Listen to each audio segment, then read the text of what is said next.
I'm that Cyclops guy. I'm pretty sure you can figure out why they call me that. Or not.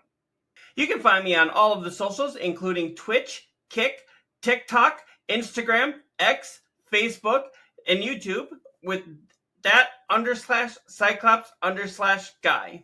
I'm a variety streamer. I play a ton of different games, everything from Tetris to Grand Theft Auto and everything in between. Let's do this. Hey everyone, KoimiaX here. Dad by day, gamer by night, sometimes streamer, aka old man. I give the hot takes here at Garbage In, Garbage Out that nobody has asked for. I am a variety streamer that has been streaming for 13 years now. I've been on every big platform and several small ones that don't exist anymore. If you want the most recent up-to-date information about me, just follow me on Twitter at KoimiaX. I like to collect autographed Funko Pops, football jerseys, and comics. What's up, losers? Neo-deth here, and welcome to my graveyard. I'm the third host of Garbage In, Garbage Out. We've been doing this for 3 months with all of us together. I've also been streaming the same amount of time. I stream on Twitch and then repost daily on YouTube, so go check those out. Fun little fact about me is I also love Lego. We've been having a blast doing this, communicating with fans, and also talking about gaming and entertainment news from the week. And we would like to welcome you to Garbage In, Garbage Out. All right, how's it going, everybody? Oh, I think neo-deth's guest. Fred, how many times I gotta tell you? I said I was gonna make it this time. Get out of here. Sorry, Fred. He likes to take over. Fred is crazy like that. I thought that was you, honestly. Yeah, I look very much alike. The liposuction is doing wonders for you. So we have a special guest today, Mr. Angel Munoz. I'm probably going to butcher that. That's fine. It's actually Munoz, but Munoz, no one gets it right. But he is the CEO of the wonderful platform that we are using, Beam. We appreciate you being here today. Yeah, thank you very much. Well, thank you guys for having me and for inviting me on the show. So I know that was a kind of a long shot in your mind, but look, you made it happen. It was, and now we're here, surprisingly. So don't give up on your dreams, folks. Right? Like I've been telling these guys, it's all about the power of the ask. If you don't ask, the answer is always no. But if you ask, you might get a yes. That's right, and you got a yes. Yeah, I'm actually honored to be here. So thank you so much. Well, we'll jump right into things here. First of all, who wants to ask the first question? You can go ahead. Go ahead. Okay, well, I'm just going to go right off of the quick thing here. You had mentioned in an email that the last Saturday where you guys were giving away the PC, you had your most biggest entries. It was like 750. Do you notice like a decline in numbers between like that one versus like say this week where you're just giving away the Stream Deck? Yeah, there is a little bit of a difference, Koimia, but not as significant as we thought. It's not so the idea behind that, first of all, we wanted to appropriate a day of the week. So what we did is we found by analyzing the data that we were getting that we were obtaining from the servers, that Saturdays were not particularly as big as we thought they would be since it's a weekend.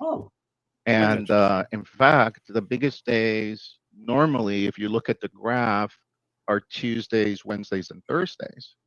And then for some reason on Saturdays, it kind of drops a little bit. It's not, it was interesting. So I had the idea of reviving an old meme, which is the Saturday meme, and appropriating that day. And we partnered with Alexander PCs, as everybody knows now, and they've been, I'm going to plug them because they deserve it. They've been absolutely phenomenal partners. Ah, there it is. And last month, they did what they called the takeover and took over the entire month of July. And now in August, they did the same thing. And by the way, you're giving it away, but the last Saturday of the month, they're giving another PC away. So Awesome. Really? yeah, so Awesome. so now that we've announced it that early, because if you recall, we didn't announce it at all until the week of, Right. because we didn't want people draining. We were trying to avoid the phenomenon that you just asked of it draining the other Saturdays, the other Saturdays. And but it's fine. I think that people who are on are going to be on regardless if they get something or not. So. Okay. And then a follow-up question is what are you guys, do you have a plan? It's I don't like using the term like for the loyal users of Beam, but like, do you have something set up where to combat like versus person A who comes in only on that one Saturday, streams for the 2 hours and gets an entry, and then they're never seen again, and and then they end up winning it, and do you think that would be like fair or not? No, obviously that's not fair.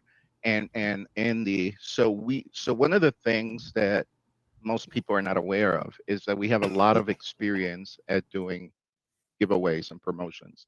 In fact, we started with the parent company of Beam, Mass Luminosity. We started about 13 years ago, and so we have created the entire system ourselves. And when the winner is picked, there is weight given when because everything is about weight. How much does it weigh? So it's still possible that a person who comes for the first time can win, but it's not likely. Okay.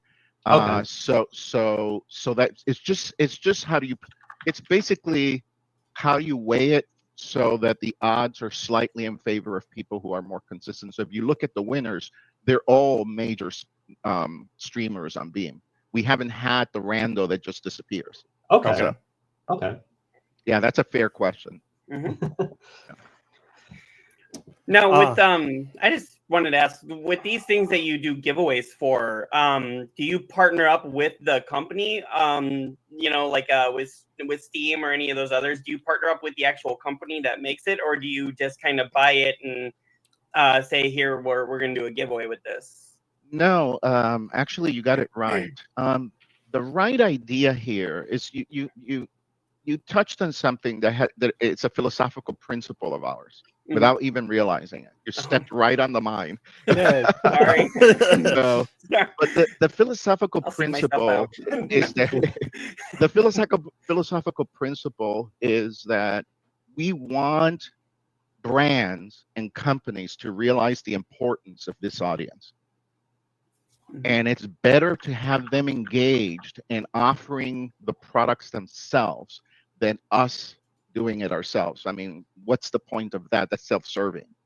So, for example, in the case of the big giveaway that we're doing, which is the big $5,000 PC, the sponsors are Logitech and whatever they are, and Alexander PCs, and that promotion is completely financed by Alexander PCs and other sponsors. Okay. The same with the Saturday events. They're in this case Alexander PCs, but Alexander PCs, they just get it. They get that this is the right audience. They were already doing streams on other platforms, and they discovered Beam. And Brad, who's in charge of branding there, Brad Steven, he really thought that Beam is the next big thing in live streaming. And that's why they've made such an incredible investment. In fact, I would tell you that Alexander PCs is actually an investor in Beam. Oh, so not only have they provided all these prices, but on top of it, they made an investment into Beam also. That's very awesome. I have a question from chat. Frank IRL, he's I know him, I follow him, you all should follow him as well. He asks, in the future, will there be a way to combat the view bots if they ever come over to Beam? Well, we don't have them, but yes. That's good. Yes, Frank, as you can tell by all the problems that all the platforms have, that's a very difficult problem to address. and I've had conversations with Theodore Atroshenko, who is, you know, the co-founder of Beam, and also he's the senior vice president of technology. And he you know, we tremble at what may happen, you know, when we open the floodgates and let people, you know, deploy their own bots and all that on Beam. We are sort of allowing it in a monitored way, and some people have discovered it and are running some things, but we have not gotten that inundation of bots as other platforms have. I mean, you know, do you want to see my artwork? Come to my Discord. You know, that just, for me, it's just absolute silliness, and it really hurts the entire principle by which we drive Beam and live streaming, which is about making real connections with people. That's what we launched Beam. We launched Beam because of this, what we're doing right now. 3 people, 4, if I include myself, from different parts of the US, having a conversation and having a real moment live in real time. And that is why I know live streaming is the next big industry. There's nothing that there's no AI, there's nothing that replaces this. So yes, there'll be AI characters, but you know, and some people will be fans, but that's not real. And then Okay. Frank has a follow-up. Oh, Okay, go ahead. I have a question from Looker. Okay, Frank has a follow-up. He's just wondering if you're going to be bringing content creators in for like the front of the platform. I'm not sure what you mean by like you know how Like, for example, you know, like YouTube now has Dr. Disrespect, or Rumble has Dr. Disrespect, or you know, a big name. No, they like always try to court the that's the a great streamers. question. Now Like- I understand. Thank you for explaining it. No, we're not interested in that. We're not interested in that kind of growth. If somebody wants to, Beam is both a platform and a service. We're unique. Beam is not just another streaming platform. Right. It's truly a next generation live streaming ecosystem. And there's 3 things that we want to do. We want to empower creators to reach audiences everywhere at once. 2, tear down platform silos, which means that you're isolated somewhere on, you know, on a private island. Right. And then we want to unify engagement across all the different streaming platforms, and that's why we support, you know, all these platforms like YouTube, Twitch, TikTok, Twitter, 75 of them, you said? Yeah, 76 75 last time. platforms. So it sounds like instead of focusing on one streamer, like, you know, like well, Dr. Disrespect or Ninja or any of that. Yeah, Asmongold. Instead of focusing on one, you're more focused on the community aspect of it. Of course, because communities are the ones that drive growth. Real growth. You get an influx of people that are followers of those superstars. I'm not against them being on Beam. We're just not going to incentivize it. So pay $10 million if they stream for us for 3 years. So we've been approached, and somebody, you know, Theodore and I were just talking about somebody that approached us and said, hey, if you pay me, I'll go to Beam. And go, we don't pay people to come to Beam. People pay us to be on Beam. Right. It's the other way around. You got it wrong. So, and he goes, well, I'm multi-streaming. I go, well, what platform are you using to multi-stream? Well, I'm using Restream.io. So you're paying them. Yep, I am. Okay, same thing. Right. It's just that we're $3.95 and you're paying a lot more to stream to your 15 platforms or whatever it is that he has, which could be up to $200 a month, by the way. Just to put things in comparison, their low rate is $20. Their high rate is almost $200. Same with Streamlabs. So anyway. So yeah, so they're welcome to use Beam. A lot of them are now embracing multi-streaming. I hear it all the time. Great, use Beam. But we're not going to, if you're looking for a handout, that's not us. We're about the community. Awesome. The entire group of people, everybody's important to us. We don't categorize people. You can see, we're trying to democratize the community. Look at it on our main page. We don't have any features there. Everyone gets a chance to be on our main page of Beam. So it's right there, tells you our philosophy is completely different. We're not going, okay, here's the people with the top viewers. this is the ones you want to watch. No, we're not doing that. Right. We have other ways that we are going to be deploying of promoting our our content creators, but we're not going to do it based on potential financial return or anything like that. So Okay. yeah, Okay. great question, but That's good. I the like answer that. is You know, the answer is no. I really like that. Like putting more of a focus on the people instead of the individual. You know. Right. I like I that. mean, the era. So there is this thing, there's they call it the cult of personality. I'm sure you've heard about it. Mhm. So There's a song of that. yeah, it's a thing, right? And people like that, and it makes for easy dialogue. But we want to raise the entire community. We Mhm. want the streamers to feel they have somebody that's watching their back and giving them all the tools they need to elevate the entire community. That I don't think has been done since the days of the original Beam and Mixer. Yeah. So that goes way back. So anyway. We kind of joke around and say that Koimiya is the reason Mixer went out because as soon as he jumped on that platform, they went out. You they see, went off. Koimiya, the things that you do. It's easier to just blame me. Yep. So I do have a couple questions from Okay. the Looker from our Twitch.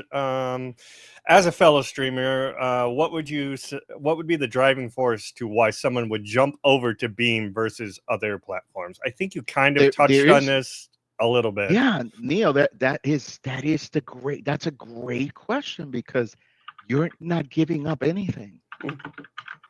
You're adding more platforms because Beam, as you guys know, but he probably doesn't know, or she, is that actually I think we converted him. I think he finally got a Beam. I think he's one that we converted.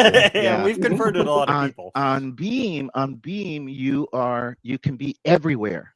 So for example, there's a community member that is creating a superhero for Beam, and we're going to have posters and all kinds of things, and it's a female superhero, and I think she nailed it, by the way. And what's her superpower? She can be everywhere at one time. Oh, that's awesome. I like that. Right? That's good. So that is what we offer you.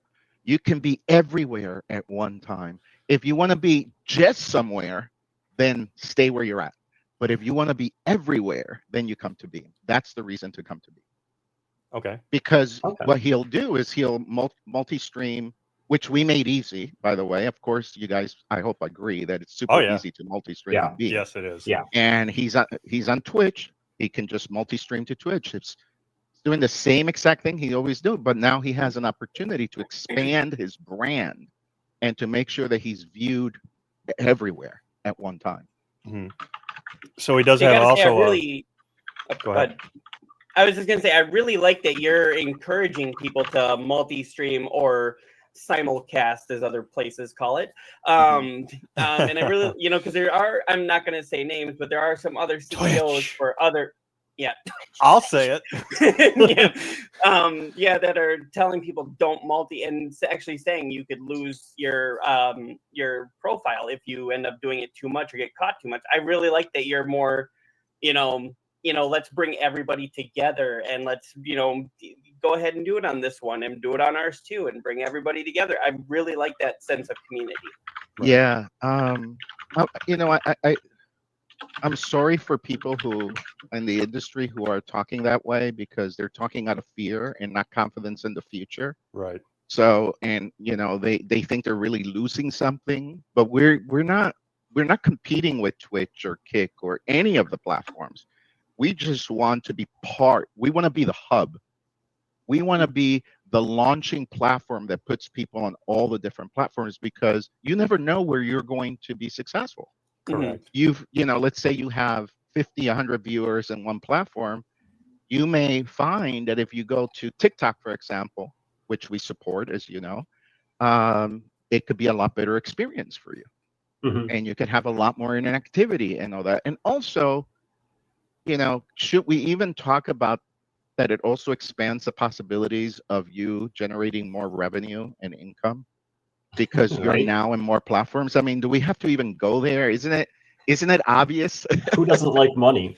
I mean, Yes, I mean, that we kind of- all do this. We all do this in the hopes that one day we can, Right. it's a hobby, but it can become a career. So, That's kind of what we're hoping for. yeah, That is you're the making all the dream, right right? steps. And You that kind are of taking all the right steps. right. So he Looker comes back and also, is there like an affiliate or partner with Beam, or would it just be through the other platforms where content creators monetize? So they want to know if Beam's going to finally like have their own, or you're just They do. doing it to the others. We actually do. do already. Oh, that's right. I've They actually- did I've start got some that. I payouts. forgot. Yeah, you got your we first did. paycheck, We didn't did. you? Yeah. We have monetization.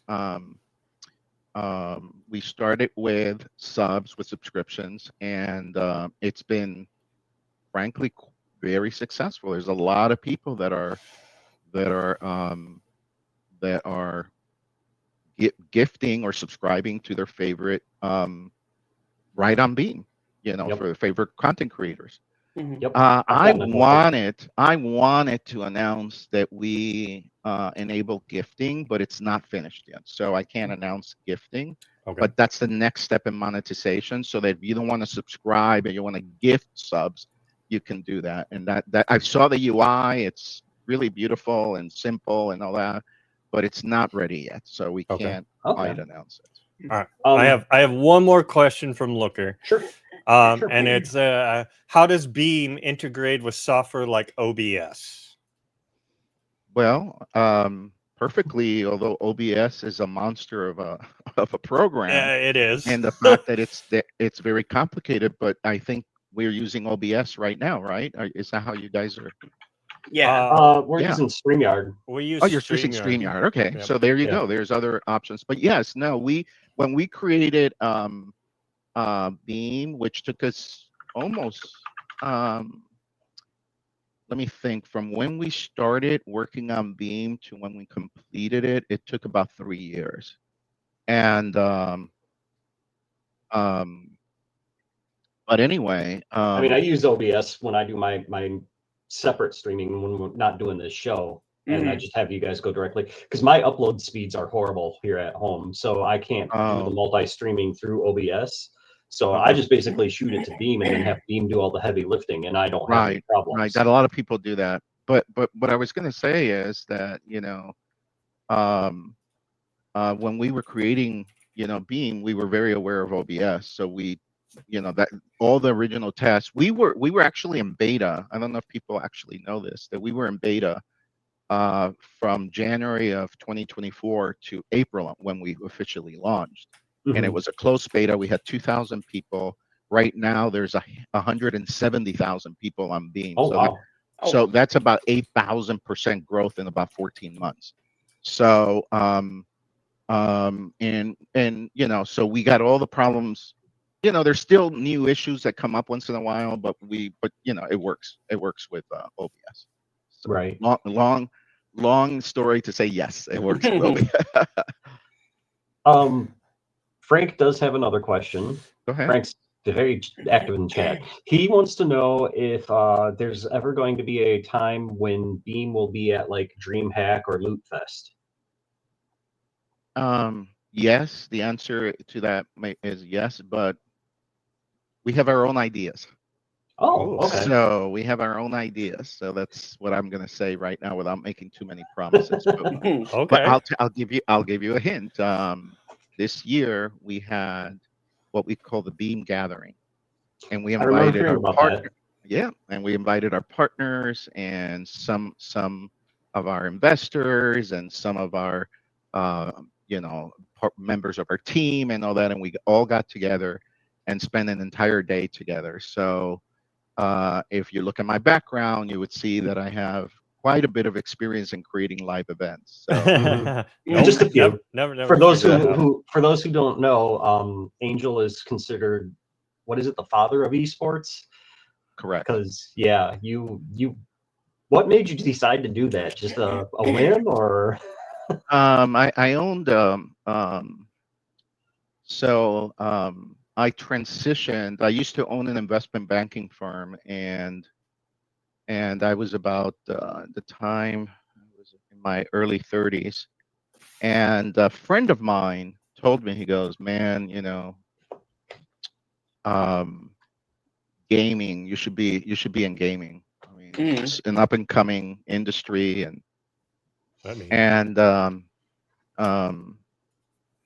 I had realized this is a very it was a very critical moment in my life, because I had realized that I had spent so much time investing in the dreams of others by financing companies instead of building. And I thought I knew a lot about the mentality of success, because I could see what companies were successful and what companies are not. And it took as much, and it took, what it takes to succeed.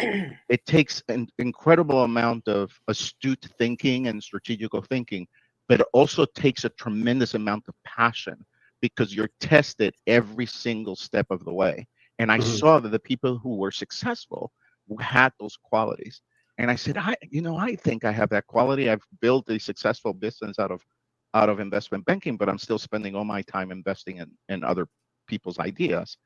And we were very successful with those ideas, but still they were other people's ideas. And I decided to transition into gaming. So I launched a website that was called Adrenaline Vault. And it was one of the first major websites that actually was it used a journalistic approach to reporting on gaming things. And I was exposed to gamers, and one day, I maybe 2 years into running the platform, was crazy successful, by the way. And I just thought, what if we presented, PC gaming competitions as a professional sport, and it just out of nowhere, it came like an epiphany, and I'm like, light bulb. yeah. And I launched the first league, the first professional league, which was called the CPL. Yep. And that is now we're going to 1997, and yeah, it struggled for the first 2 years or 3 years, and then in the year 2000, it just took off. Yeah, It became a global phenomenon. We got faster internet. Yeah, exactly. And we had operations all over the world, and of course, I was doing live events all over the world at the time. Now, if I can just ask here, you with you being kind of the father of esports, what do you say to people who try to criticize esports, that say, esports isn't a real sport, or there's no real, no real thought or process into this? They're not real athletes. Like, what if I can get a statement from you? What would you say to people like that? Well, I mean, what I would say is, if you look at the root of the word athlete, which is a Greek word, and it's derived from a Greek word, and it means competitor. So of course, in those ancient times, competitors were always physical, and still today, there's a physicality to it. Right. But would you mind calling a chess player a competitor? Like like if they're competing, is that not a real competition? Are they not? I say this. Do they not get status? Do they not get money? Do they not get? So that's where the thinking was, is why don't we move over? And I called it cyber athlete instead of athlete, cyber athlete. Cyber from cybernetics, or a virtual environment, which was a word that was really popular in the 90s.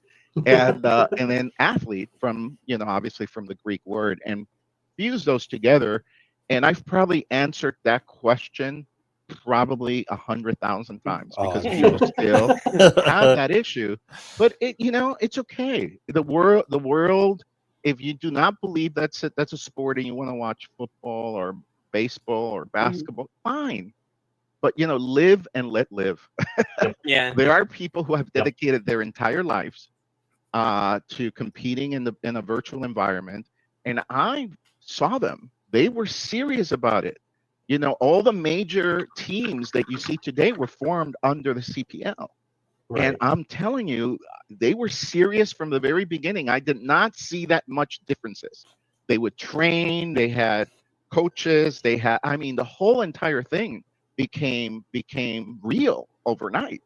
And so yeah, so I mean, sure, if you don't want to agree that they're athletes, fine. But when don't be too upset when the Olympics includes esports. That was Here's gonna be my hoping, next- right? That was Yeah. going to be my next question. We heard that esports may join the Olympics, and is that accurate? But I heard the same rumor. I can't say if it's accurate or not. I don't have the connections in esports that I used to because I sold it quite a while ago. okay. But yeah, but no. I mean, I never had that conflict in my mind. It just seemed real to me. I can actually tell you that in the late 90s, we were doing a competition, and we were the first organization to also do female competitions of esports. So I thought it was important to have females compete in their own category at the time. And one of them, she sat on the the piece, the tournament area, and there was obviously a table and all that, and she went to cross her legs, and she scratched herself with a little piece of metal that was under the table, and it was a minor scratch, but and she was fine, but I was like, oh my God, we just had our first physical accident. And Break out the insurance forms. Right. So and that's what they're waiting. People want people to get hurt and all that. It's a little morbid in my opinion, but okay. So yeah, no one's gonna get really hurt. It's all virtual. Right. I do have a question. To move away, kind of. I apologize. Earlier you mentioned old Mixer and Beam on that aspect. Have you gotten any blowback for reusing the title Beam? I've had a couple of people that have taken issue with that. Not really that many. Maybe two. And since we so for your audience that doesn't have the history, I'll explain your question in a second. The original Beam was launched in January of 2016. Okay. And was acquired by Microsoft that same year in August. So they launched in January, by August they're acquired. Wow. Okay. Microsoft renames Beam Mixer in May of 2017. And then it was shut down 4 years later, which was 2021. Okay. Which was a shame because I loved Mixer. Oh, of course. Everybody did. Everyone did. And so so when I was looking at names, I was forgive how I think, because I'm going to disclose the way I think. I was thinking in terms of celestial bodies, right? And I was thinking that all the platforms have turned into black holes. They're all about sucking in. Okay, they want people, they want this, they want everybody focused on that one platform, which is a way of doing business, but there was no contrary to that. There's no one that was different. And then I thought, what if we were a star instead? What if we produced light? What if we try to enhance people's life? What if we bring light into the darkness as a contrast to that? And the term Beam came to my mind, and I went over and looked at it and go, oh man, that's right, Beam was already used. And then I saw a comment that Microsoft made, or somebody at Beam, when they changed their name for Mixer, and they said that they couldn't trademark the word Beam. So I'm like, okay, that's the path. So on June of 2023, we were granted a registered trademark. That's why it has a little circle R for the word Beam by the U.S. Patent and Trademark Office. Nice. So it is a trademark of ours now. It's a registered trademark. Nice. And so the people who have, the two people who have had issues, they always say that I dishonor they somehow dishonor the memory of such a great platform. And really, I understand that. From all perspectives, I understand that. But I really think that we actually embrace that mentality, that we also are motivated by community and by everyone succeeding and all that. So I think that we, in a modern way, we are sort of resetting the clock and telling people, you don't have to be just on Beam. In fact, when I see people streaming just on Beam, Koimiya, I go out there and ask them, why are you not multi-streaming? You should be multi-streaming. Like, what CEO ever does that? Yeah. Oh, none. Right. So, You never see so the CEO anyway, quote going like, "Why aren't you drinking Pepsi?" Right. Yeah. Yeah. So, and I think that it's not just the multi-stream that makes us special, but I think the UniChat just rocks this planet hard. Oh yeah. For those that don't know, UniChat is that we concentrate. We do YouTube. Hold on, give me a second. Twitch, TikTok, X, Rumble, Trovo, DLive, Party, Kick, Nemo TV, and Odyssey, all in one chat. Yeah. So I was watching a guy this morning that was streaming to 10 platforms, or 9, I think they were, and they were all UniChat. So his chat was just flowing. And I think that's the big innovation. And I think that some of the ideas that we're coming out with and are going to be introducing will take that to the next level. And people are going to go, they're going to get it. Trust me, they're going to get it. They're going to go, oh, wow, I didn't realize that was the math. I mean, we're operating on a master plan here. Right. This is not, we're not throwing darts at, at the wall. See what sticks. One of the features that Mixer had that I absolutely loved was the sub-second latency. It doesn't seem like, it seems like no other platform, not only they call it, and embraced it. Yeah, well, I'll tell you why. So they call that faster than light speeds, FTL. They refer to that as FTL. Yep. And FTL, we tried it. We did a release of low latency, like super low latency on Beam, and our servers came crashing down. And we're very robust. Bear in mind that we have servers all over the world, and that we also have our own data center. No, it's not ours, but we have also servers in our data center. And so there's a mixture of core servers with relay servers all over the world. And it was like a domino effect. a massive power hog. It is, the reason that it's not done is because you have to go outside of the protocols that are used for streaming, and you have to use a different protocol, which is the protocol we use for this platform. Okay. So, and for this platform, which is called Beacon Max, which we created for the audience that doesn't know that, this is Sub-Zero. This is exactly what we would like to see on Beam. Right. So we know how to do it. But when you scale it and you're multi-streaming across different platforms, the effect is very strong. Are we giving up on it? Absolutely not. We want to offer that. And I agree with you. That would be an incredible. And then when you do that, you could do things that, I don't know if you were familiar with the Noise or Nice platform. They had games.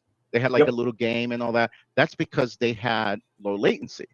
Yeah. And I was gonna say the only other platform that I think that I've seen trying to attempt it besides Noise was SharePlay. SharePlay, that's right. They've kind of shut down right now, and they're supposed to be reopening back up with a beta 2.0 soon, but I haven't seen anything. I'll tell you why. He would know. He's been on like most of them, and he's killed a lot of them. I could tell you why they shut down. The expense of doing that is incredible. So you increase by tenfold your expenses, your platform expenses. It's really, you have to do it in a way that I can tell you, if Theodore cannot solve that, again, to remind people, Theodore is our SVP of technology and the co-founder of Beam. If he can't figure it out, no one can figure it out. I'm serious. But he's determined that he wants to offer that. So we have to make it in a way that it's easy on our servers and also not expensive. So we don't want to be another fatality just because Right. we wanted to offer one feature. Right. Right. So- Understandable. Okay. So I just had a question though. You said that you have worked a lot with TikTok. One thing I've noticed on TikTok, because I've streamed on there, their censorship rules are just, in my opinion, outrageous. You know, like if there's something that happens in the game that TikTok doesn't agree with, they can ban the user for playing it, and then everything is like that. Is Beam going to be like a little looser on that kind of stuff, or are they going to follow what TikTok does and just be No, like, oh, that's TikTok's deal, not ours. okay. We are already a lot looser. Okay. We no.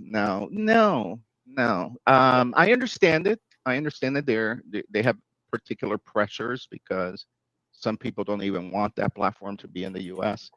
You know, I mean, let's just be honest. That's what's really going on, and they have to really be way above, you know, the standards, so that no one can point fingers at them. And I get it. I understand it, but that is not the way that we're going to do it. Okay. Yeah, we're more in line with like Kick on that. So if you look at Kick's policies and all that, they tend to be a little bit not as liberal as they are, but certainly we don't want things that cross the line. Right. So within reason. Yeah, within reason. Yeah, and sometimes, you know, we really haven't had to ban anyone, because I'll go in and talk to the person and say, hey, you know, that content's a little bit, and they go, risque. sure, no problem whatsoever. So that's kind of a different approach to it, doing a one-on-one while we still can, because you know, at one point the number of streamers gets so large, and then we're using AI to monitor, and that's when things get a little crazy. Right. So, because Have you guys? AI is very, I mean, for all the things that it does right, it can be very punishing. So, Have you guys had like any complaints as far as like music copyright strikes or anything like that? no, nothing at all. Okay. No, but bear in mind that the people who are streaming music, I mean, there are two platforms that are streaming music 24/7 on Beam. One of them has 2 channels, and they are they've been with us since the days of our started. No, I think they started during our beta, actually. I was going to say they started early, but I think they started in our beta, and they're called Vibe FM, right? Okay. So if you go and see them, they're Vibe FM. Vibe FM is actually a radio station. Oh, okay. And so they have all the licenses for all the music, and they have 2 channels. One that is chill, which I like if you're working and you can play, you know, nice music in the background. I go to their chill channel, and the other one is a little bit more dance music. Okay. Then the other channel, I'm gonna forget. Let me see if I can. Hot videos or hot something hot. Whoa. Yeah. Anyway, let's see. Let me type it. It'll come up right away. They're called Hot Beats TV, and they're also licensed content, and they have great DJs and all that. So the 2 major music channels on Beam, which there are others that are producing music too, they're playing their own music, are absolutely above, you know, they have the license to do what they're doing. Gotcha. We're just a rebroadcaster too. Remember that. Right. Yeah. So.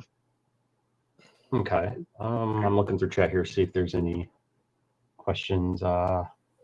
And you kind of already answered mine. Mine was like how you came up with the name Beam, but we've already covered that one. Right. Yeah. No, I love the name.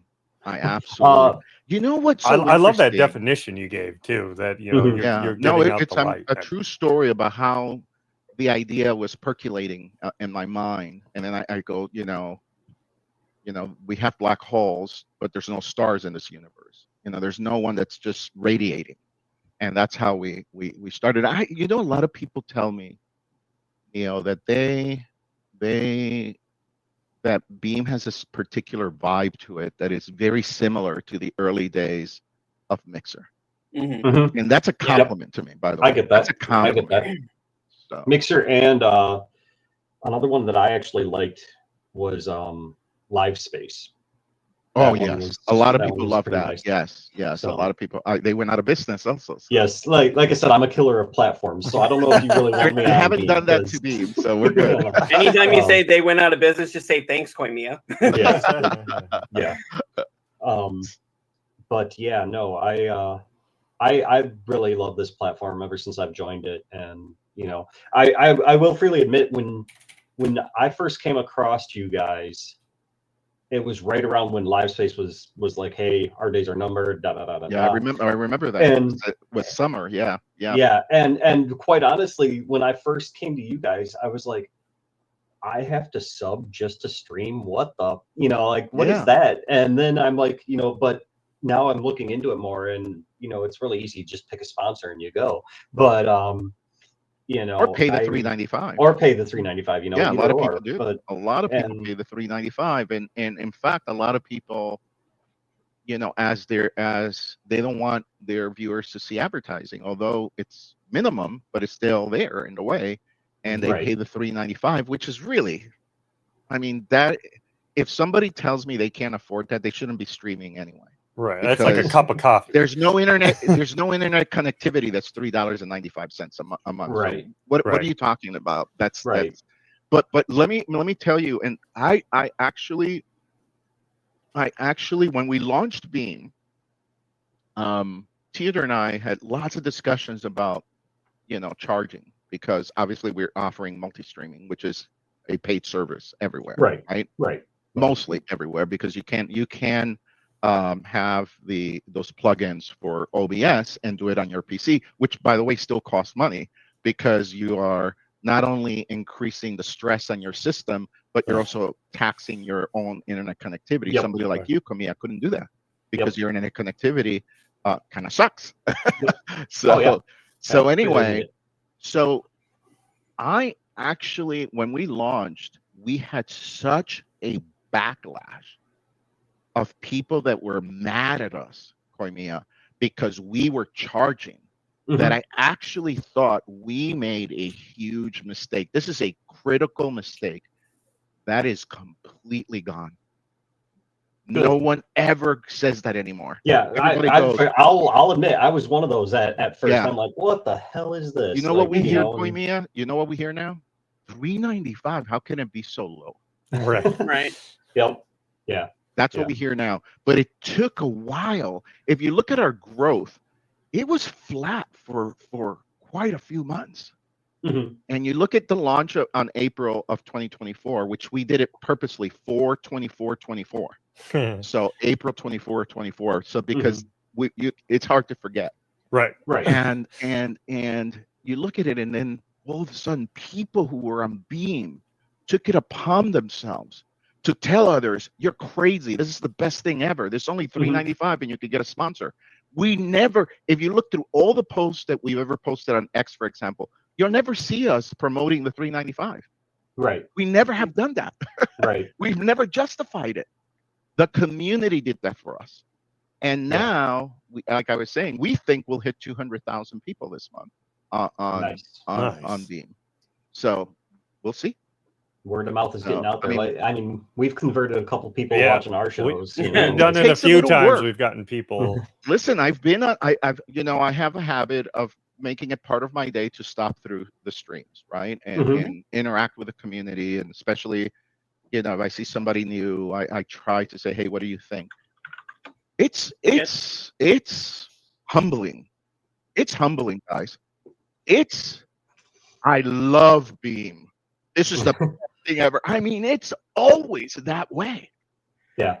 I'm like, so I recently, the operations manager for Beam, who is a woman by the name of Jay Whitney, and myself, we were watching streams on Beam, and I just happened to a person that I've never seen before, and she sold me on the platform. She's like, I can multi-stream. You guys made it all easy. I can just click in, have a toggle. I can do I have all my uni viewers. I can see everybody that's on in one shot. I can click on it. I see all the divisions by platform. I have all my in one place. And then you guys are cool. What CEO? She goes, and what CEO stops by a channel of somebody that's starting up the platform that Right. had viewers up Right. to say, hey, how do you like Beam? Yeah, And yeah. I mean, you've that's stopped one of in the things on I've us told. quite a few times. Yes, You know. of course. I'm Well, very familiar with the show. Yeah. I remember the first time you stopped in with Koimia, he was like, I think the CEO's watching, and we were kind of like, oh yeah, whatever. Da da da. The CEO of the company is watching you. Yeah. And then it was then through finding out, we were like, oh wow, you actually do have the CEO. Yes. You know And- that a couple of times I've stopped in into a channel and we didn't have badges. So Mhm. that was actually, now it's going to be released, and I'll there's a story around that. And but how it happened to me is happened to me several times, but I remember these two particular times. I stop in and I go, hey, how you liking Beam? And they go, Angel Munoz, of course, that's how they pronounce it, CEO of Beam, all part of my name. He goes, how did I know you're the CEO of your Beam? You just make that part of your name. And remember, there was no way to click on the name and see that the account says CEO also. Right. So Right. I asked in the best way, because the team is so busy with real problems, to make me a badge. Now, as of today, I have a badge that says CEO. Well, we got a couple people here that are saying that they greatly appreciate you popping into their channels. Oh, that's great. Tell them I got that that is, to me, it's honestly, and I know how this sounds, but I am going to say it anyway because it's the truth. It makes my day. I hop Mhm. in there. Hey, when they have difficulties, today I hopped into a channel and there were some difficulties with something, and I pinned Theodore, and Theodore hopped in there and he's working on a solution for it. That's also good for me. I want to know. Yeah. I mean, Yeah. I'm not like, oh wait, whatever, take it or leave it. No, that's Right. that's not our attitude. So Right. it makes my day, and people are so warm, and kind of incredulous at first, because they go, I mean, are you really the CEO? That I don't know that I'll get that as much because of the badge, but out of Right. all the badges, all I wanted was a Beam logo, and he did a little. This is Theodore. He put a little badge with the letter CEO on it. So good. Okay, I'll take But it. yeah. I mean, it gets the point across. Right. Yeah. So, So anyway, but I started to tell you guys that one of the biggest things that I see with Beam is that and I think that Neo is hitting on it. I like calling you Neo because of Matrix. I'm a huge Right. Matrix A fan. lot of So people get that. Yeah. so Neo, you're the one. I am. So Neo, it just, if you want to judge Beam properly, you just have to understand that we have a different perspective. It's not that we're better than anyone else, we're just different. We see the world from a different perspective, and the world in our world is, how many tools can we provide you as a content creator to make your life easier? Right. Because the less you focus on the technology and the more that you focus on your content, the more you start attracting people who are resonating with your content. Right. And that's it. I know that this call was a major challenge because we did it on Beacon Max, and I apologize for that. But look, you guys made it work. So Right. here we are on Beacon Max, and people know that Beacon Max, for those that don't know, is one of the projects that Theodore and I took on. We did it for ourselves One of because the we many run the projects. Yeah, we did it for ourselves. We didn't even know that people would be interested in it, and we did it for ourselves because we wanted to create a visual experience that was different and better. And notice that there hasn't been any disconnects and any "can you No. hear me" and all Mhm. that. We eliminated all that, and in the process of doing that, we invented 5 new technologies. Oh. And I say Oh. invented because the patent and trademark office has granted us patents on 4 of them, and the other one is pending. Oh. Wow. So these Wow. are unique technologies that are baked right into the experience that we are going to be able to use for what? For Beam. All And right. one of the things is Hey, Sammy, Hi, Angel. go away.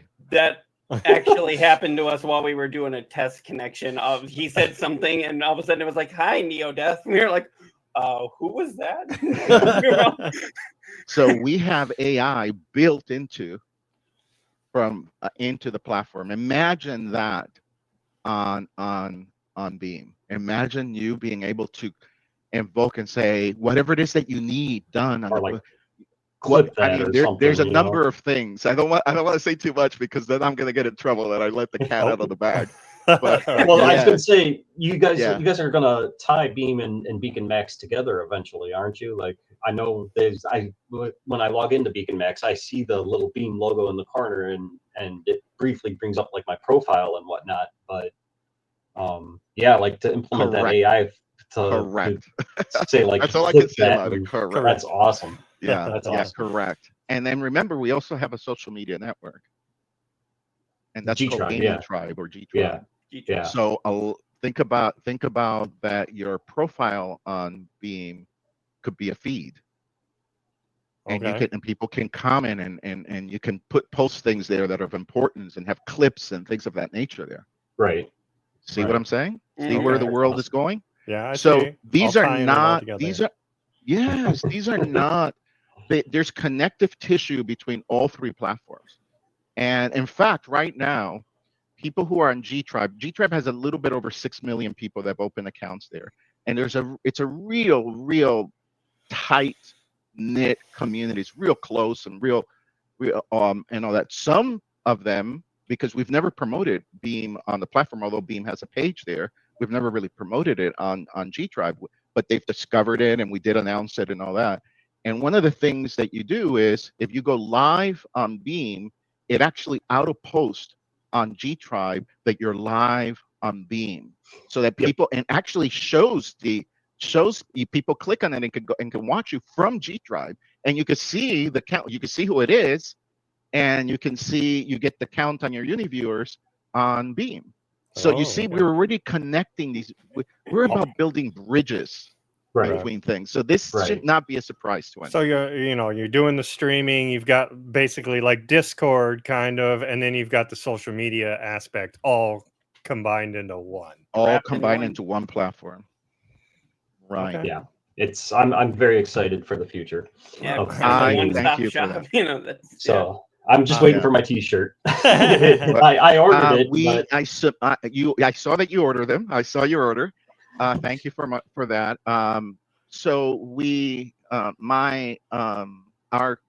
operations manager reminded me that the company that is doing the printing, because so I'm very fastidious and I'm very precise and I don't sell crap. Okay, you're not going to get your average. The hat. I think did you buy the bundle?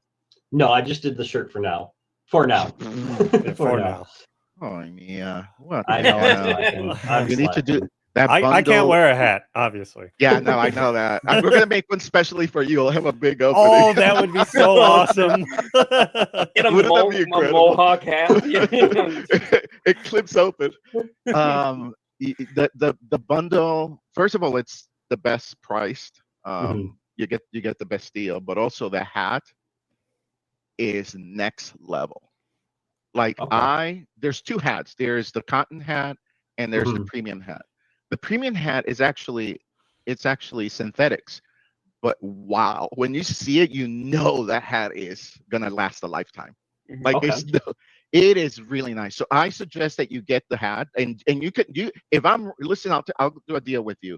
If you get that hat and you say this is not the best hat that I've ever had, I'll give you your money back and you keep the hat. I'm serious. We've got it on recording now. So yeah, I'm serious. I will get everyone, listen, I have it right here. Everyone that sees this goes, "Oh Lord, that is next level." It's a little more expensive than the cotton one, and all that. But the design of this is like the Rolex. Oh, and the other one is the cotton one is nice, but it's a little bit more like a Timex. There's nothing wrong. I like the cotton one. I wear it, but it's it's unstructured. So on Mhm. stream, like you have a structured hat right now on the front, so Mhm. that it doesn't, and he does too with the PlayStation one. Yep. And those are called structured, and that's expense because you want to put your headset and you don't want it to crumble down. The cotton does that.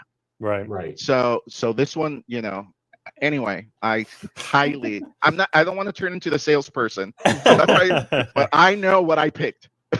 Okay. Sounds So good. I Sounds wore good. so many different t-shirts, and when you get that t-shirt, you're gonna go, oh, this is super comfortable. It's unbelievable.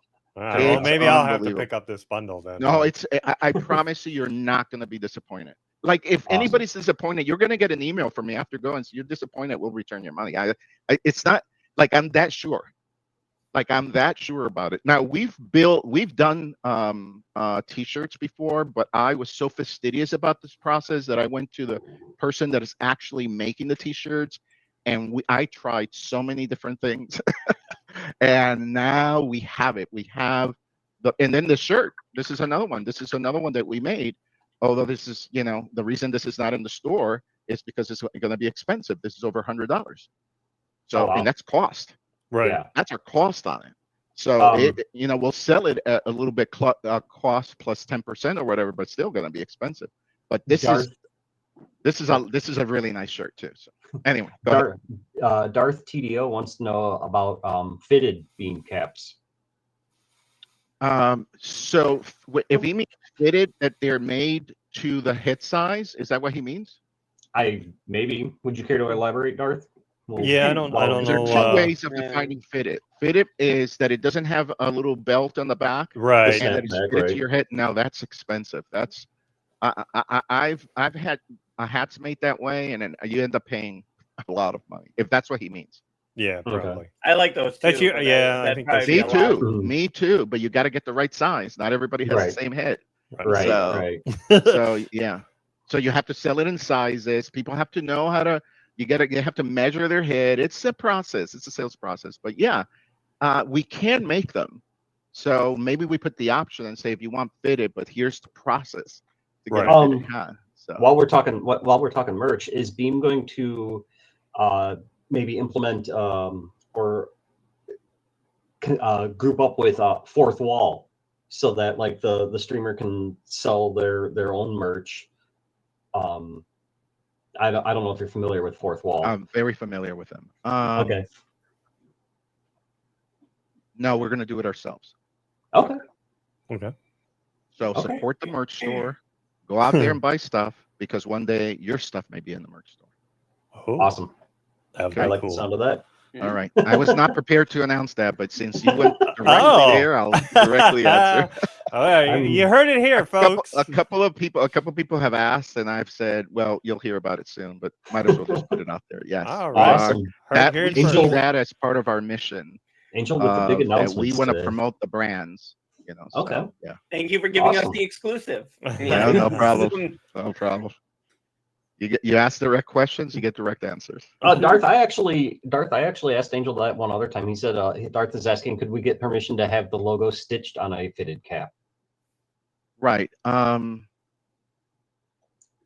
So we don't want to make that a policy because you get cheaters and you get people who are not honorable doing it. We don't have a problem with it, but we would rather, if it's a fitted hat and we're not offering it, fine. Okay. Right. But you have to contact us via email, which everybody should have my email, which is angel@beamstream.gg. Right. And because I'd asked you about, like doing you asked me about about putting it on the sleeve. Yes. So and yes, but email us. You can copy Theodore also, Theodore@beamstream.gg, TEODOR. And I don't know how many times I spelled that, and all of a sudden is it an E or an O on the end? Don't you love that? You got that crucial moment, your brain goes, hey, we're going to take a little nap right now. Yeah, we'll take it. Wait, those neurons just did not fire.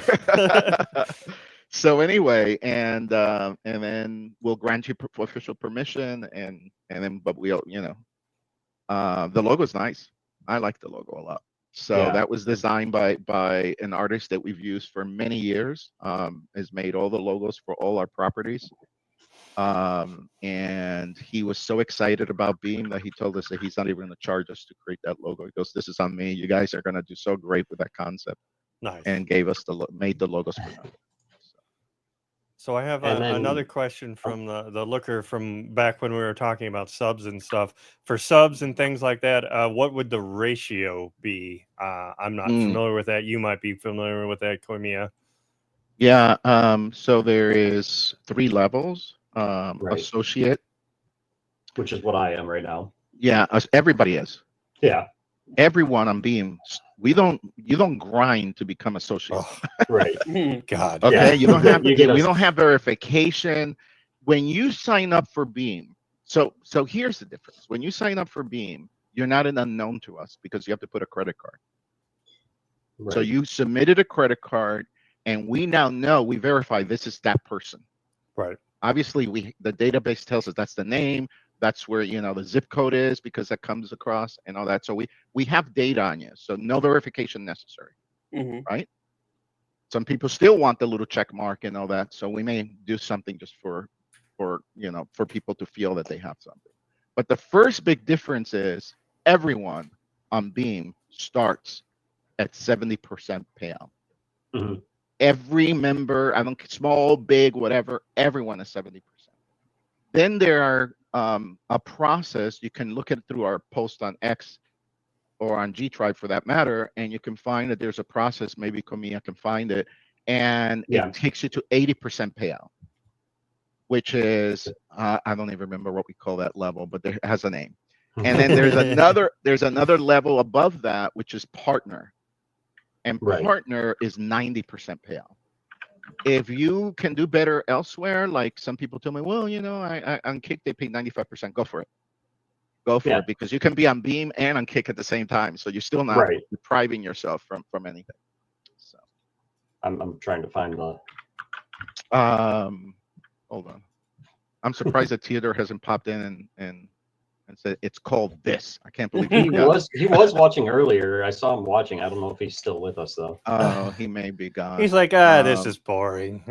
Yeah, this is. I already know. I've already heard all this. Yeah. All right. I was in the meeting. I know. Right. So it looks like it goes. The first stage, which I already forgot what you said, and then associate, and then affiliate, and then affiliate. Thank you, affiliate, and then partner. Yes. Okay. Thank you. There's levels to get there, so you have to. What are the marks, or what are the criterias to hit? They're online, and they're also on Beam. So if that's a great question that I can't answer quickly. So, like I said, I'm trying to pull that up right now. Yeah, if you could pull that up, Koimiya, because I got Looker asking me. Yeah, and I'm sure the rest. Let me see if I find it. Everybody else would like it too. Oh yeah. I'm gonna have to pass on that one for now, but we can republish it so that people can see it. But we announced it quite a bit ago. Right, I remember seeing it. I just don't, off the top of my head. I don't. Neither do I, frankly. I can't remember. I know. I have very little to do with that, so that's part of the issue. To not making excuses, but I gave that to Theodore and the community to figure it all out. So he's the one that introduced the program. I just approved it. AngelicAngel, which she's a big streamer on Beam, says that it's 40 hours streamed for affiliate and then 100 hours to partner. Oh, there you go. That's great. Thank you, Angelic. I'm happy that you're watching. So yeah, that's good, especially for those of us with like full-time jobs that can stream only a couple hours. It's kind of cool that it keeps track of that, That's right. It does. Yeah, and like you said, it's not a you get a notification that you've made the next level. Yeah. Yep. And by the way, AngelicAngel is partner. So yeah. She's phenomenal. I've watched a couple of her streams. She's really incredible. Good. She has probably brought more people to Beam. Oh, I believe it. Than anyone else. But you know what's interesting about her is that she not only brings them, but she actually helps the person set up their accounts and all that. She takes time. She's help someone. I've also And noticed she's her, also on Discord a yeah, lot. that's what I was gonna say. She's big in Discord. Like she's So, if yeah. if Daniel doesn't have an answer right away, Angelic usually does. So you know, And yeah, so Angelic gave me faith in humanity again. And I just went in and Because, followed her. I mean, I'm found her. serious. And she's not the only one. Let's just be clear, but she tuned in to the vibe of Beam, and she knew that it was special from the beginning, and she went all in from the start. yeah. There was never a process, and she's been on Beam for over a year now. Yeah, if you guys in chat aren't following her, you need to start. I just did. No, she's really good, but she has more followers than any other individual on Beam, by the way. I believe it. And she puts more hours into Beam than anyone else. Yeah. So she's leading on all the aspects, but on top of that, she takes a lot of time to help others. And I've heard her pitch Beam, and she has like her pitch down, like, it's just not only a platform. I can hear it in my head. It's a tool. I see it also as a tool, and she has it down. It's incredible. She doesn't have to do that. She doesn't get compensated for that. So yes, if you are not following AngelicAngel, go give her a follow or go into her stream. She's actually quite an incredible gamer. She's always playing Fortnite. Her music tastes are very, very good too. Oh yeah, from the 80s. From the 80s, Yep. Old music from the 80s, Yep. So anyway, well, we're running out of time. Do we have any other questions? I'm good. I appreciate you being on, and thanks again. Yes, we appreciate. No, let's not end it. You guys can come up with something else. I had to just. Oh, okay. I actually scrolling back through chat. Frank wants to know if there's going to be Beam polo shirts. Like the one I have on, yeah. Like the one you have on, yes. Yeah. Yes. There are two paths. You make something that it's crappy, it's not going to last long, or you make something that is going to be a lifetime item.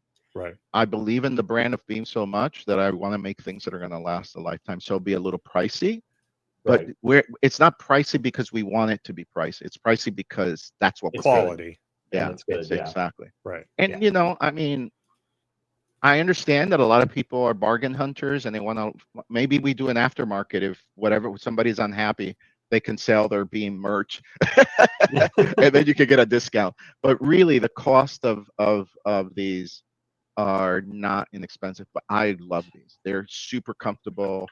I don't know if you guys are familiar with the 360 stretch. That means that any movement that you make, the shirt accommodates to that. It's a concept that started in sports, and now it's now into apparel, and that's what if I say it's comfortable, trust me, I'm like, the guys have no idea. No idea how specific I am about apparel. So sounds good. Now, just one other question. I know Twitch does TwitchCon. I know they got big enough that they could actually rent out a big space in Los Angeles or Anaheim and do all that kind of stuff. Is there any chance that Beam could ever do something similar to try to try to get more people or to try the way to look at that is like this. Is I mentioned before that we did the Beam gathering, and that's a hint. Mm-hmm. But we want to do things small to begin with. So in the beginning, when we do our first event, which it may be next year, it depends on a few factors, but I would love to be able to do it next year, and it'd be invite only. So people will be first invited to it. We will do random picks and all that, so people can have a chance. Right.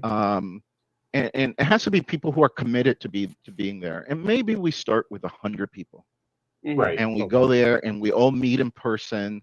The sponsors and the partners and the future partners that we're working on, partnerships that we're working on right now, be there, and everybody's excited to be there. And it's just a moment of real contact, which is not for everyone. I understand that some people don't like that. I mean, I have to go out of my house and meet people? Exactly. For me, it will be incredible. And of course, it'll be all live and streamed live to Beam and all that. So yes, the answer is yes. I just can't give quite the timing yet. And I don't want to do big events right now because we couldn't populate it, even with all the people we have. Right. That'd be too much. But maybe we start small. All right, Okay. and that's the way to think of it. So Short. I'd rather yeah. take small steps in the beginning. That's how. Think about it this way: we launched Beam without it being a complete product. We knew, Right. there is a roadmap that I think Daniel keeps on Discord, and there's a roadmap of all the things that we need to accomplish for the year, right? And we add things, and we and all that, but everything about it is just taking steps gradually. Now that the growth has been so astronomical and it's pushing us more into accelerating that process, that's fine, but it's still gradual. And I mean, we launch without monetization. Yeah. So who does that? Right. Yeah. Shorecat comes in and wants to know if you could expand more on the clans section and community section of the site. Yeah, he asked me that live. Yes, that is definitely Shortcut. That is definitely coming. I'm not sure. It's by the way, that's a 2026 project, not a 2025, but a 2026, and that comes with the integration of some of the aspects of G Tribe into. Okay. Okay. Excellent. Well. So because we, so think about it this way: we know a lot about how to build a thriving community because we have our own social media network called Gaming Tribe, or G Tribe for short. We know a lot about the visual content because we have Beacon Max that took us about 3.5, 4 years to build. And we know a little bit about live streaming, and now learning a lot about it in the 14 months that it's been since it launched to the general public. Right. And merging all that knowledge into one database and to one mindset, it's the natural thing for growth. Right. And then the experience on Beam will be, and that's not something that's easy to imitate. No. Right. That is not something that somebody can get, and quickly do that. You have the HyperX headsets on. I helped promote those when they first came out. So, Oh, really? Yeah. Yep. They're actually not a HyperX headset. They're a different headset that they licensed, but they're so fantastic. So people who like HyperX love those headsets. So I'm actually representing Logitech. So yeah, you have the HyperX, or what do you have? Who? Neo? Yeah. Me? Yeah. Yes. Yeah. Yeah, HyperX. Yeah, because of the red. And then Yeah. you? Yep, I got the HyperX. Yeah. And Neo? I've got the Corsairs. The Corsair. I've also I love that company. Yes, so do I. Yeah. I'm very brand loyal. So like once I found a decent brand, like most of my stuff in my computer is Corsair, and then Razer is like all my keyboard and mouse. Razer is a company that I helped launch when Razer guy, which passed away by the way, Robert Krakoff, came to the CPL back in the 90s actually, and he actually was instrumental in helping esports thrive. And at the same time, he launches Boomslang, which was the first mouse that they came up with, and I helped him promote that and all that. So I have a long history with Razer from the very, very beginning, and they've been incredible partners over the years. But so has Logitech. And then we as you guys know, you may or may not know, we recently hired a few months ago we hired the head of marketing for Logitech to help us on Beam. So Brent Barry is now with Beam, and he's working in the background, just making sure that our messaging is concise and that we continue to be loyal and faithful to the principles that drive us more than anything else. Okay. All righty. And Daniel's now, we announced recently that Daniel is now a member. He was a volunteer, by the way. Yeah. And we hired him. So I didn't know that. I see him a lot in Discord. Yeah, he's now head of support for global support for Beam. I think he's listening. Maybe he said he would. I don't know. Yeah. Anyway, all righty. Well, anything else? I've had all my questions answered. I've had I a just blast had my with goofy this one that should we carve ourselves beamers or I don't know. You're not the first person to ask me that. I just think that multi-streamers sounds great. I mean, And yeah. if it's my job to make sure that when people hear and actually it's Brent's job, that when people hear multi-streaming, they think Beam, which is its entire plan, is that we are synonymous with multi-streamers. I don't know if you guys realize, everybody here knows who Streamlabs is? Yeah. Yes. Okay. Yep. It's owned by Logitech. So he's very Oh, really? familiar with that because he used to work there. Uh-huh. So anyway, we think ourselves anyway. I don't want to say anymore. I'm gonna say I know what I want to say, but I can't say it. All the tea. Yeah, So I got a anyway, couple more you. questions from Go Looker, ahead, if you don't mind. Oh, no. And I know a couple of these answers, but he's asking, can he stream directly from Beam, or do I need software like OBS, Streamlabs? I think we already covered that. Yeah. Oh well. Like So what about streaming directly from that's a consoles? Which really I know good you guys question did because a it actually speaks about where we see ourselves going. So to answer the question directly right now, you do need another software. You need, Streamlabs or Meld or right. OBS or any of those. Meld is fantastic, by the way. Yeah.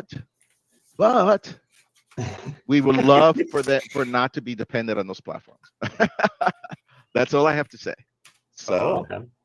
Is there going to be like a direct account? Well, I know you're beta testing to PlayStation, but you're kind of piggybacking on Twitch through that. On Twitch, I don't like doing that. Yes, I don't like doing that at all. Because I posted in the Discord, I'm having an interesting issue with trying to go through my PlayStation, and Daniel is like, I can't replicate this, and we've tried getting Tio, like we both tagged Theodore on it, and I don't know if he's seen it or not, but it's interesting. It's I know he has, because he told me that there's particular issues with that implementation that some people are experiencing. It's a minority of people, but you happen to be in that minority. Of course I do. And it could, it could be related to your bandwidth, by the way.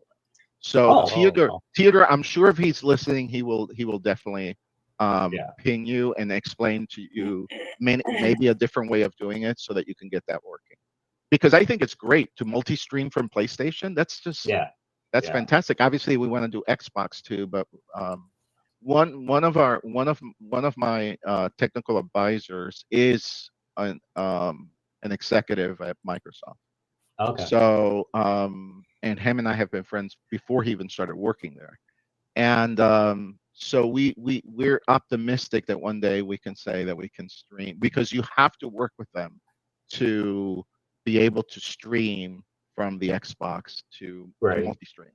So there's no way around it. We tried everything to try to make it work around them. No, there's no way. Yeah, Microsoft has that very locked down. So they just recently implemented Lightstream. So I mean, Shorecat does ask if there's any plans to get Beam on devices like Firestick or Roku. Yes. But you can, when you go to a stream on Beam, if you are on, I think it only works if you are on a Chrome or a Chrome-based browser. So it's not just Google Chrome. And you'll get an option to stream directly to a device, which I do. I do that all the time. I actually watch Beam from my television, from one of my televisions. Oh, so and it's awesome, by the way. It looks great because remember that we do higher resolution and higher frame rates and all that. It looks incredible. And you can stream widescreen if you're on widescreen, and then if your television is widescreen and you're watching somebody play, it's like if they were in your living room. It's incredible. I don't know if you want this in your living room. Yeah. I do it. I do it all the time. The only problem that I have is that I have to use the app also to be able to talk, and I'm terrible at typing on a phone. So I make tons of mistakes and all that, and people are like, "What do you mean by that?" I'm like, "Oh, I'm sorry, that's not what I meant." Right. So anyway, Understandable. but yes, no, we, for those that don't know, we do have apps, and if you go to beamstream.gg/apps, you can, and you'll see that we have desktop and other platforms in mind to add to the platform. I mean, Awesome. there is a way for you to have. I use a Beam desktop, but it's the web. It's on Chrome. So if you guys are using Chrome, which a lot of people don't like because it's a little taxing on your system, but Yeah, but that if guy you, doesn't like Chrome. yeah, and I get it. I get it. No, it's I've just been having issues with it. It won't launch on my computer no matter what I do. Oh, okay.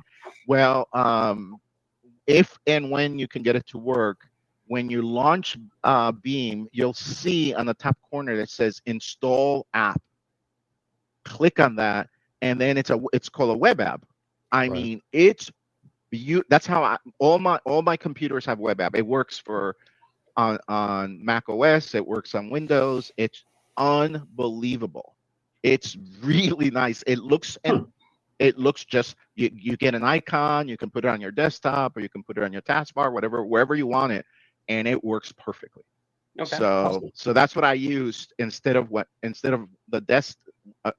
While we're waiting for the desktop app, that's what I use. I never launched the browser to be on Beam. I launched the app. So. Okay. Okay. The last one I have from the looker is, as someone who sees a ton of streamers, what's one piece of advice you'd give them to help have better quality and growth? Oh, that's a great question. Great way to end this. I'm glad that we stayed on for a little longer. He's right in the fact that I get to see a multitude of streamers. I've probably been to maybe 200 to 300 channels on Beam, and somewhere in that neighborhood. And I follow, I follow quite a few of them. And when they're on, I stop by and I watch. And what I find is there's three things that where the people who get more followers, more interactions, and all that. Number one, authenticity. Don't create a character of your. So my I have as a personal philosophy that I can only be myself because everyone else is taken. Right. So be yourself. Don't imitate some successful streamer and be dismissive to the chat and all that and talk down at them. That does not work. No. So you're gonna have crickets in your stream. No one's gonna be on there. Okay, so number one, authenticity. Number two, engagement. When people come on, greet them. Hey, thank you for coming in, or greet them. The best at this is Snip and Hammer, which is an up and coming streamer on Beam. I would say Optimus Dan and Kitten Cog are phenomenal at that. They're just constantly interacting and greeting. Be warm. Show the best of you. Don't just be yourself. And if you're a grumpy, you want to be grumpy all the time. Just try to uplift. Third, do not dedicate yourself just to one platform. Try different. There's, for example, I've recommended Nemo TV to several people because it gets a lot of viewers. But they're Asian, so they don't interact as much. But you still have another audience. Some people are now on TikTok that never thought they'd be on TikTok. They're having phenomenal success. Some people do YouTube. Some people like Twitch. Some people like Kick and get tons of people on Kick. Go out there, explore. The world is yours on Beam. Beam yourself out there. And that would be the thing that I would say. So think of yourself not as a human beam. And that's a phrase from Kitten Cog. She calls it human beams. So maybe that's what we call ourselves, Leo. Yeah, I was going to say that. There we go. That works. So anyway, but thank you to the three of you. I really appreciate you giving me this time. No, we appreciate it. you joining us. Yeah, thank you very much for coming on. No, it's my pleasure, and I hope I just don't want to promise things ahead of time, but you need and what I would now recommend to everybody that's listening is keep your eye on Beam. We have some big things to announce. I will keep my eye on Beam. Your one eye, yes. Okay, I gotta rephrase that. I'm just gonna say here, for those of you guys watching, go ahead and stick around after we get off the call here. We're gonna shift back over to StreamYard.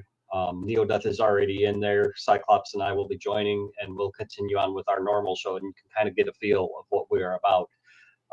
But again, Angel, thank you so much for being on thank here. you very much. We appreciate it so much. Thank You're you. welcome. It was absolutely my pleasure. Thank you so much for having me, and I hope I'll see you guys on Beam. So, And you're welcome to come back to the show anytime.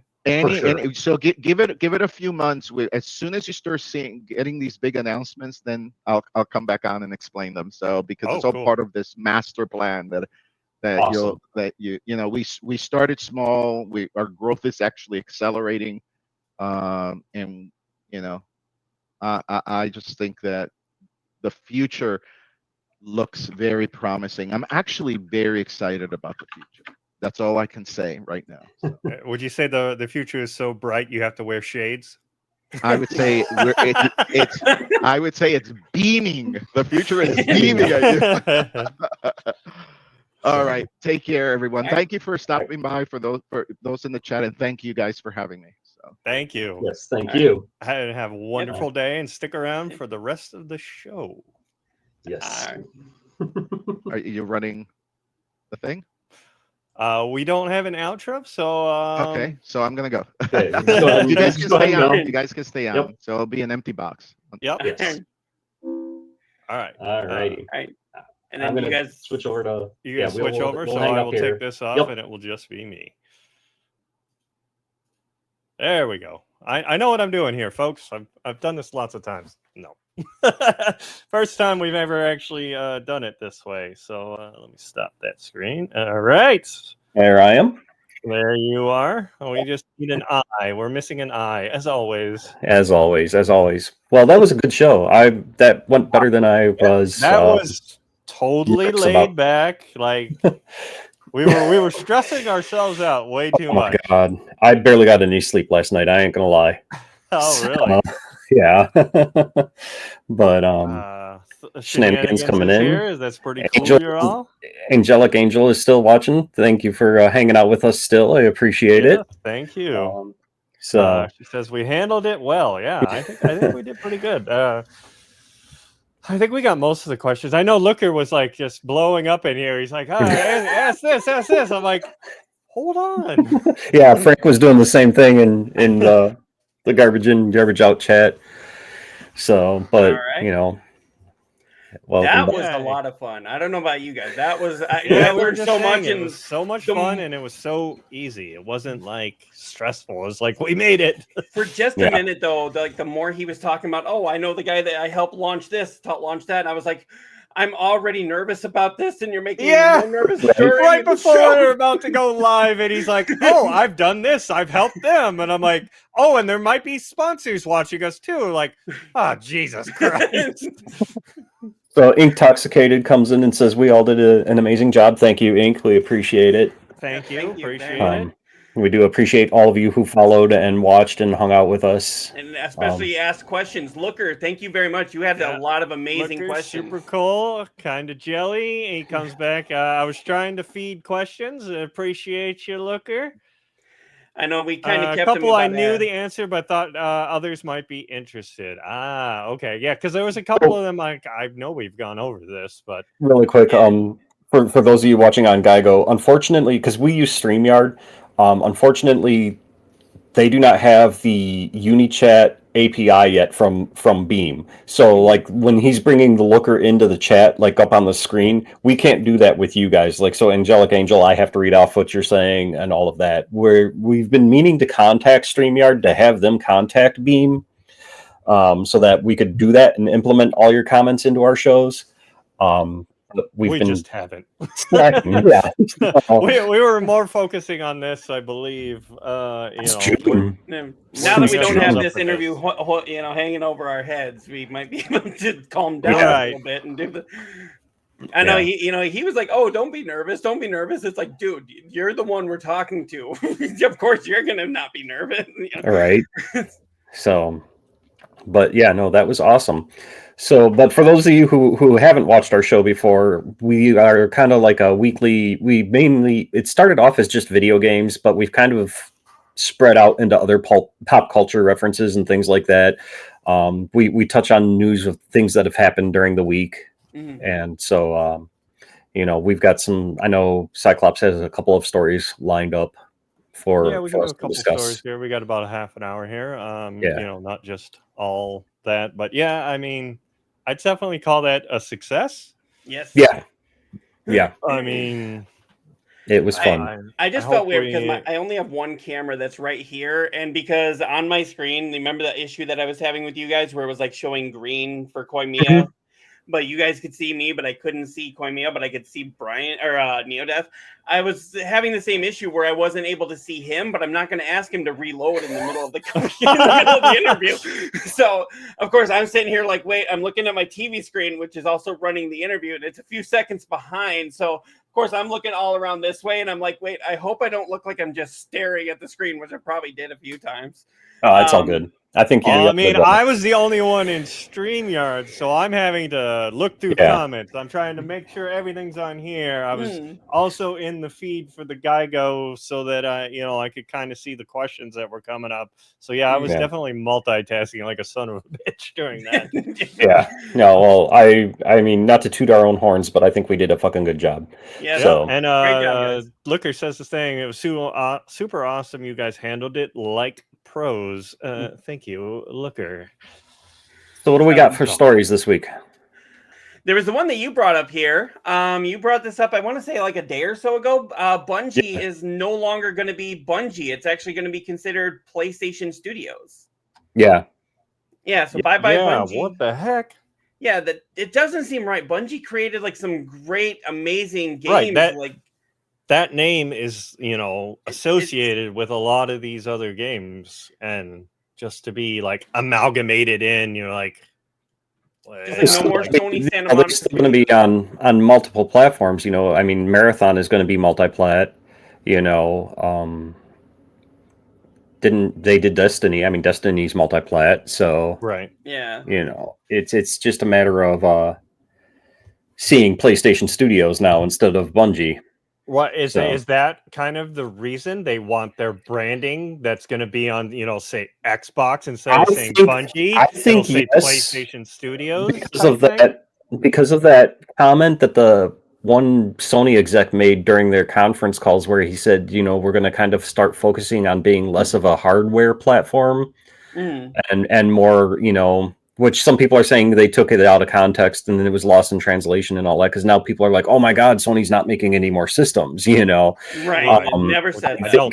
I don't think never said that. No. And I think what it is that they want to get more branding, so to speak, out there with their multi games.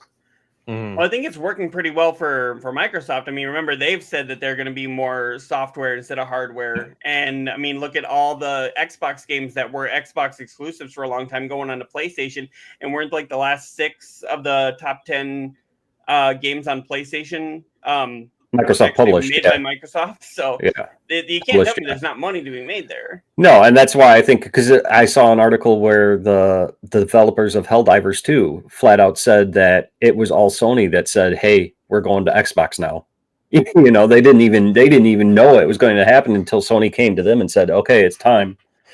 So, I hope you got your stuff packed. Like, wait, what? Right. Yeah, that happens to me at work. Whenever I was in the office, a lot of times when they would move us to different desks, I'd have people literally come up like, "Okay, did you pack your stuff?" It's like, "Who are you?" Yeah. But that was kind of one of the biggest surprises that we had over the week. But we usually start off, if there's a death, we start off with this, and we forgot to do that. Our apologies. Jim Lovell from Apollo 13, the commander of Apollo 13, has passed away at the age of 97. Apollo 13, if you don't know, was a space mission to the moon. And then something went wrong while they were in space, and they weren't even sure if they were going to be able to come back home. Luckily, they were able to make it back home. Was that the character that Tom Hanks played, or was he a different? Okay, so because I know I saw Tom Hanks did some sort of little tribute thing for him, but I couldn't remember if that was the guy that he played in the movie. Yep, it was him. Okay. Yeah, there was a movie a long time ago. Tom Hanks, Gary Sinise, and long time ago. Yeah, back in the day. Well, it's the 90s, dude. That's like a lot of people are calling the 90s the late 1900s, which don't do that. That makes me feel old. Yeah. But yeah, his Apollo 8 mission was the first to carry humans to the moon and back, though it did not land on the lunar surface. Apollo 13, a 1970 flight to the moon, became known as a successful failure after the spacecraft experienced an oxygen tank explosion thousands of miles from Earth, but managed to safely return home. Yeah. So, that's right. Yep. And he actually did have a cameo in the movie. It was a movie by Ron Howard. Yeah, he had a small cameo. He was actually when they come back, the group that's cheering them and saying yay and everything.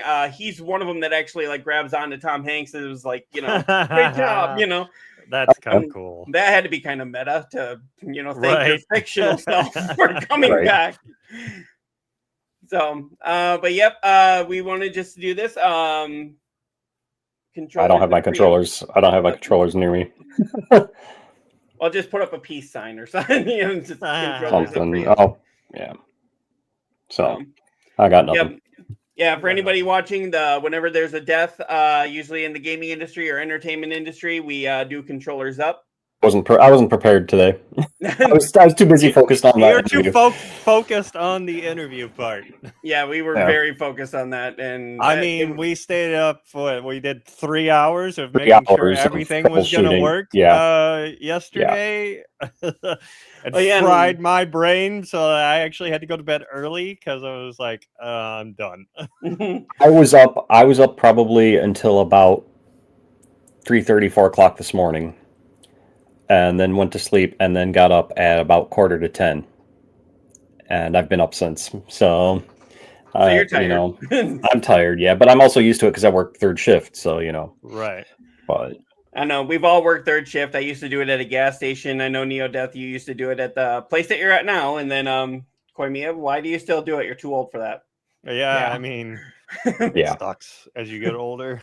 Just trying to stay on the schedule. That's the main thing that sucks about it, especially like on your days off. Like I always made sure I stayed kind of on my schedule, but you go, I might just take a little nap, and then fucking 8 hours later, fuck!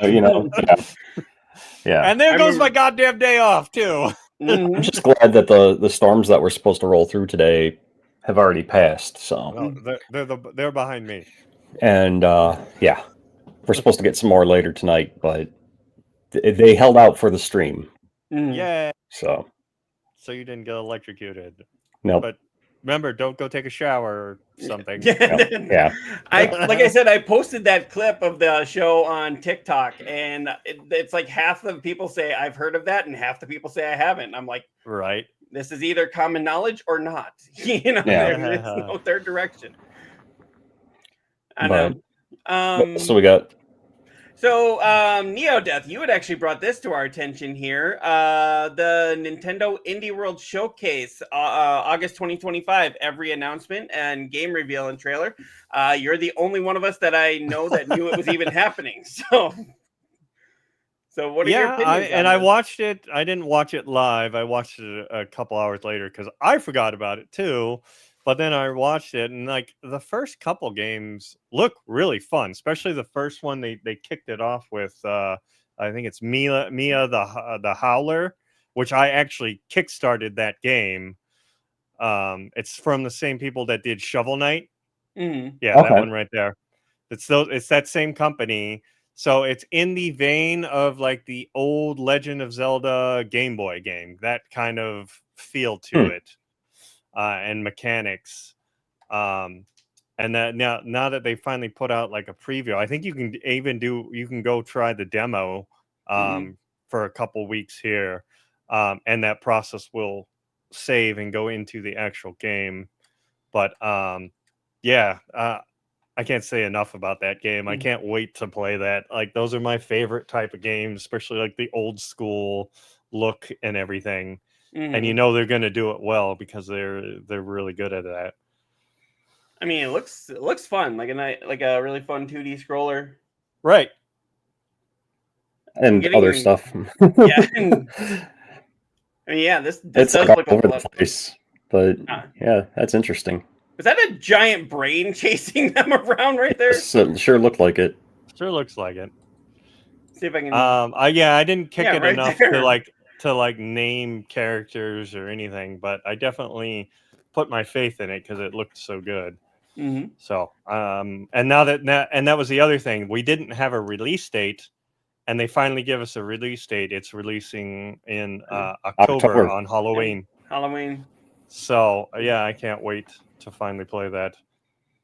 And then yeah, this one looks really good too. Was this another one kind of like that, or looks like this is going to be a Switch one, not a Switch 2? Yeah, they were kind of.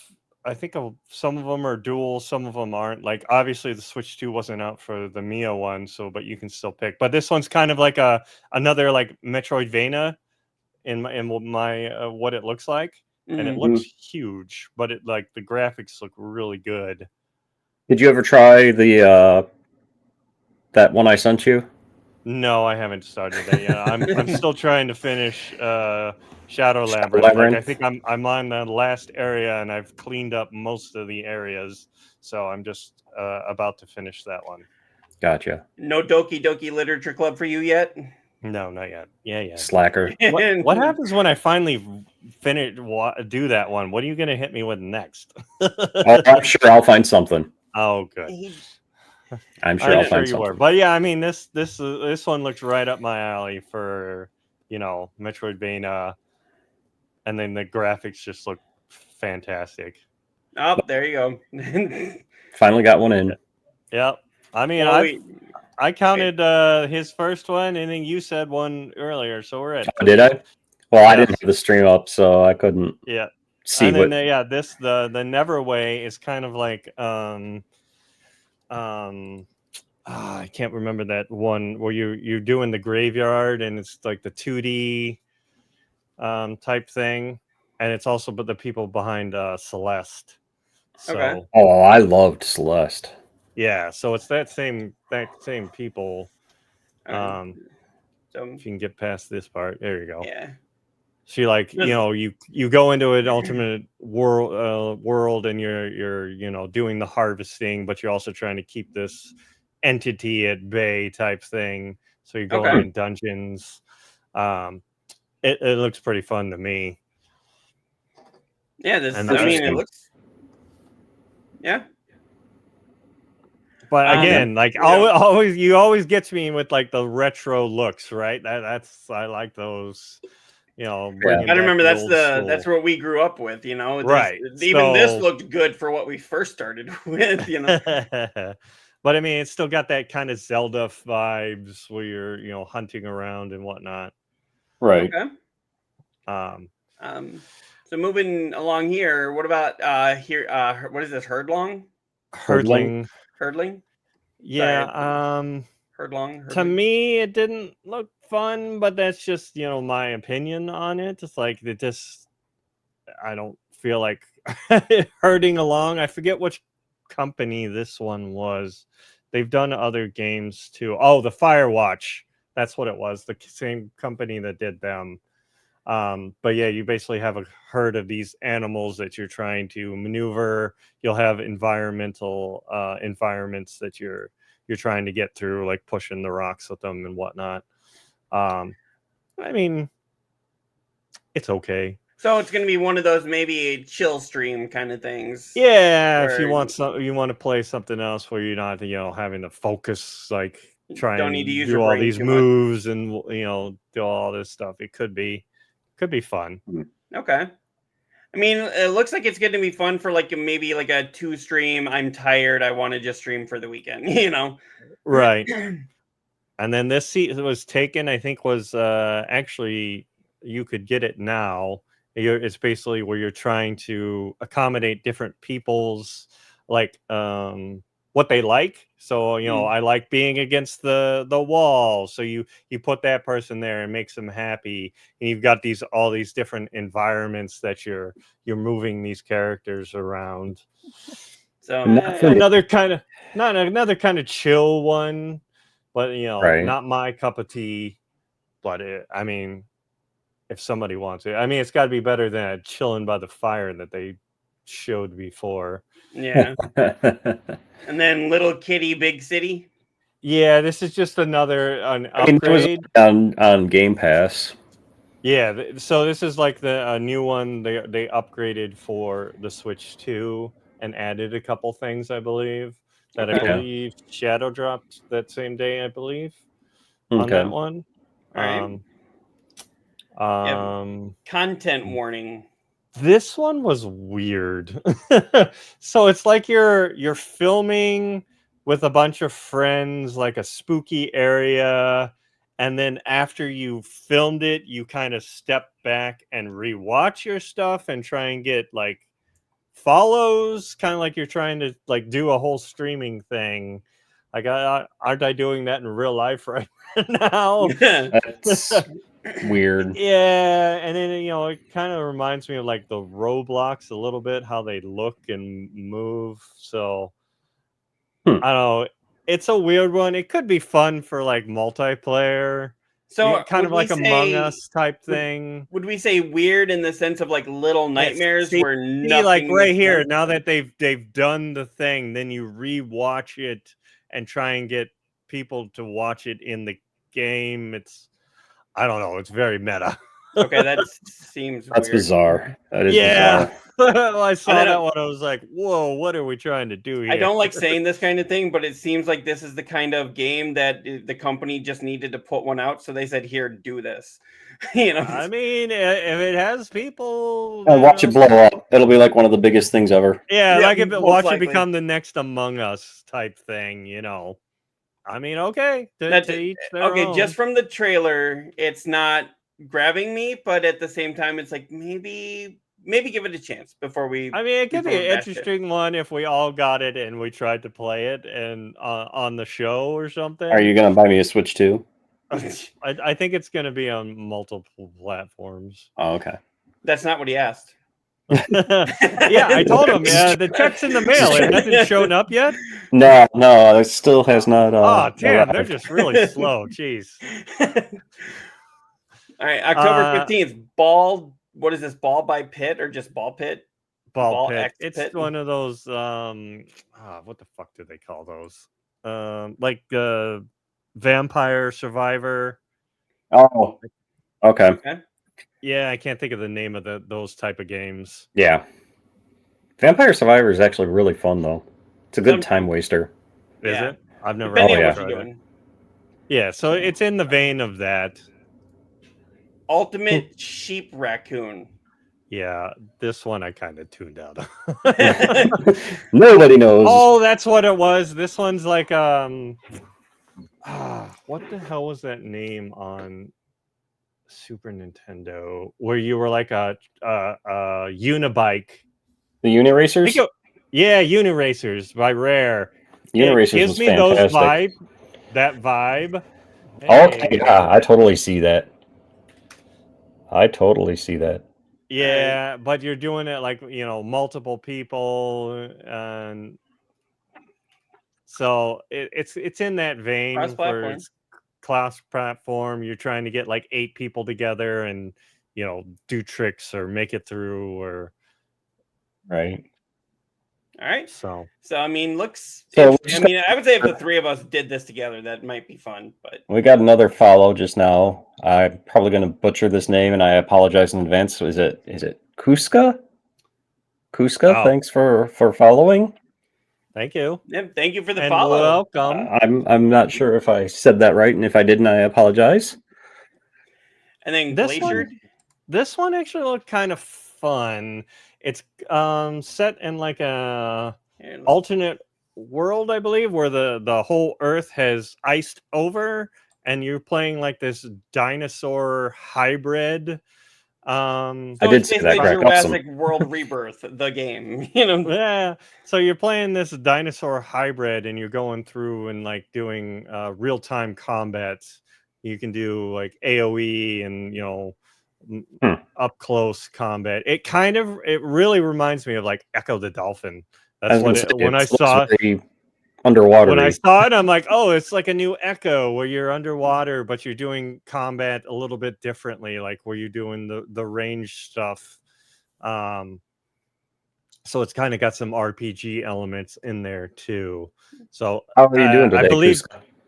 this one is a timed exclusive. So eventually it will probably go, PlayStation and all that, but it starts out on Switch too. This does look fun. It It does. So I Available might pick this that one holiday. up just to have another one on the Switch. Or Yeah. you could ask your wife for Christmas. That's anytime some game comes out around December, I get my wife going like, "Hey, you might get it for Christmas," and I'm like, "No, must have it now." I'm Kuska buying that agrees. now. Kuska is saying it does look good. Mm-hmm. So. And then Winter Burrow. So I believe these next ones, it was just like bam, bam, bam, bam, bam. They just slammed a whole bunch of them together. So we didn't get a lot on this. It was like a little bit of like this, and then you moved on to the next one. So you can't get a lot of context out of these because they were so small. When those directs and when they do it for PlayStation and Xbox, it's like when they just put like 7 games in less than a minute, and it's like I didn't get a chance to really look at any of them. How am I supposed to get excited for this thing you're showing me? And you give me like 4 seconds worth of right. Hey, so here. yeah, I don't think we even got like half of this. Doesn't even look familiar. So It kind of reminds me of God, what was that game? It's on PlayStation, but you're like on an island, and you're but it's on an like island. Tim Burton graphic-y wise. Not Little And, Nightmares, but no. Was it Limbo? Not Limbo. No, not Limbo. Inside? Nope. It was top down like this is. And God, now I can't remember what it's called, but there was the Midnight Walk. Nope, it's not Midnight Walk. It gives me those vibes. Of course, like I said, now I can't remember what it is. Right, it'll come to you like it'll come to me after the show is over. Okay, letters from the undusted letters from the past. Yeah, and again, like I said, all these were like in a quick montage. It looked like from the preview of that one, you were like cleaning off old world like stuff, like keys and like an old watch. But I don't know like what part of the story that is, like how much that goes into. And same thing with like Tiny Bookshop. It looked like you were just trying to like arrange them so people would pick up certain books or something. Okay. But that one actually released the day of. Okay. Tiny Bookshop, Caves of, is this Quid or QUD? Yeah. And again, like another small one that like it was just a small little blurb. See, and then they give like a whole 1.5-minute trailer for it, but they only right. It was not that long. But yeah. Okay. Oh, okay. This is one that's kind of like an old like Final Fantasy type. Oh, Strange Antiques. Another like small one that I couldn't get a grasp on what it was trying to do. Okay. Opus Prism Peak. Another one. Yeah. These are all part of that last little bit where they just slam it all. Okay, UFO 50 sounds fun. Yeah, I think this is more like a multiplayer, like 2D like roguelike puzzle thing. Okay. Yeah, and it looks like that was the end. Oh wait, yeah, nope. I'm still trying to find that damn game. Okay. Wobbly Life. Okay, I guess I was wrong. There's still more. Wobbly Life. That was probably another one. Yeah, I don't remember seeing that one. No, because some of these are coming into like the Japanese, because they also had an indie one like a couple days before, but that's about where it stopped. Okay. Yeah, Opus looks interesting. Go back to the Opus one and play the trailer for that one. Opus, Wobbly, Indie World. Couple more. Okay, right here. Play that one.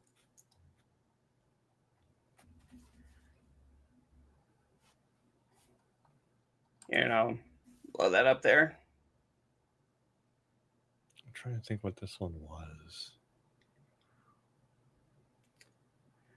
Opus Prism Peak. 2 lost souls in a world unknown. So is he her father or big brother? That's the vibe I get.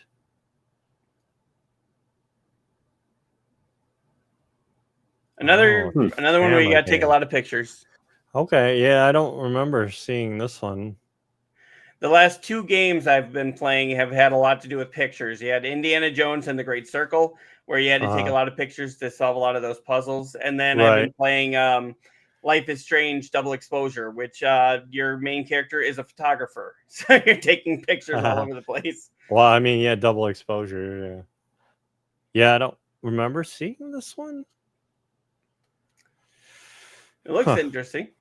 Yeah, definitely interesting. So yeah, we have the volume off, so we don't get obviously. I mean, we'll get struck either way. I want to know how those YouTube pages like do reviews and show things about it and have even like voice clips of it and don't get hit. Yeah, there's a ratio you have to do of showing the clip and then showing yourself and going back and forth. Maybe.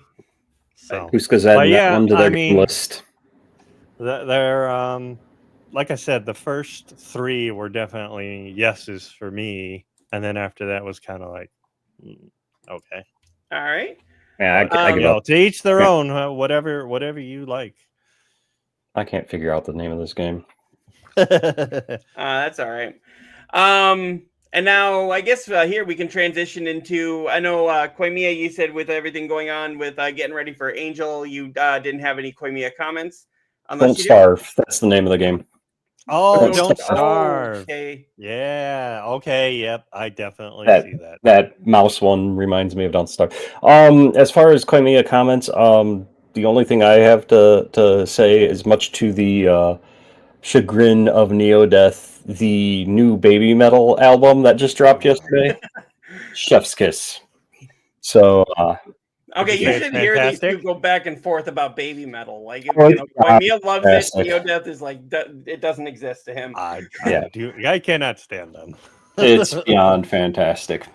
I'm kind of indifferent to it, so I'm just like, it's there, but but these two go back and forth so much. So so Koimiya's comments. What would you? It sounds like you would highly recommend people get it if they are into Baby Metal. Oh yeah. And this album that just dropped, they do a lot of collabs with a bunch of different artists. I was gonna say, I thought that one already came out where they did a bunch of collabs. Was it just the singles that dropped earlier? No, singles, yes. And those singles are on this album as well. Like the one they did with Electric Callboy, the one they did with Poppy, the one they did with Tom Morello. They did 2 collabs actually with Bloodywood. One was on the Bloodywood album, one is on this album. Who else did they did one with Spirit Box. So it's and then there's like 3 like Baby Metal originals on there as well. That's just them. Okay. But it's really good. Okay. Shenanigans comes back here and says Tiny Bookshop is a fun little game. Okay. Yeah, I just wasn't quite sure about it, but it's something I would definitely look into though. Yeah. So kind of moving into the next story here, or I'm sorry, neo-deth, did you have anything for your segment?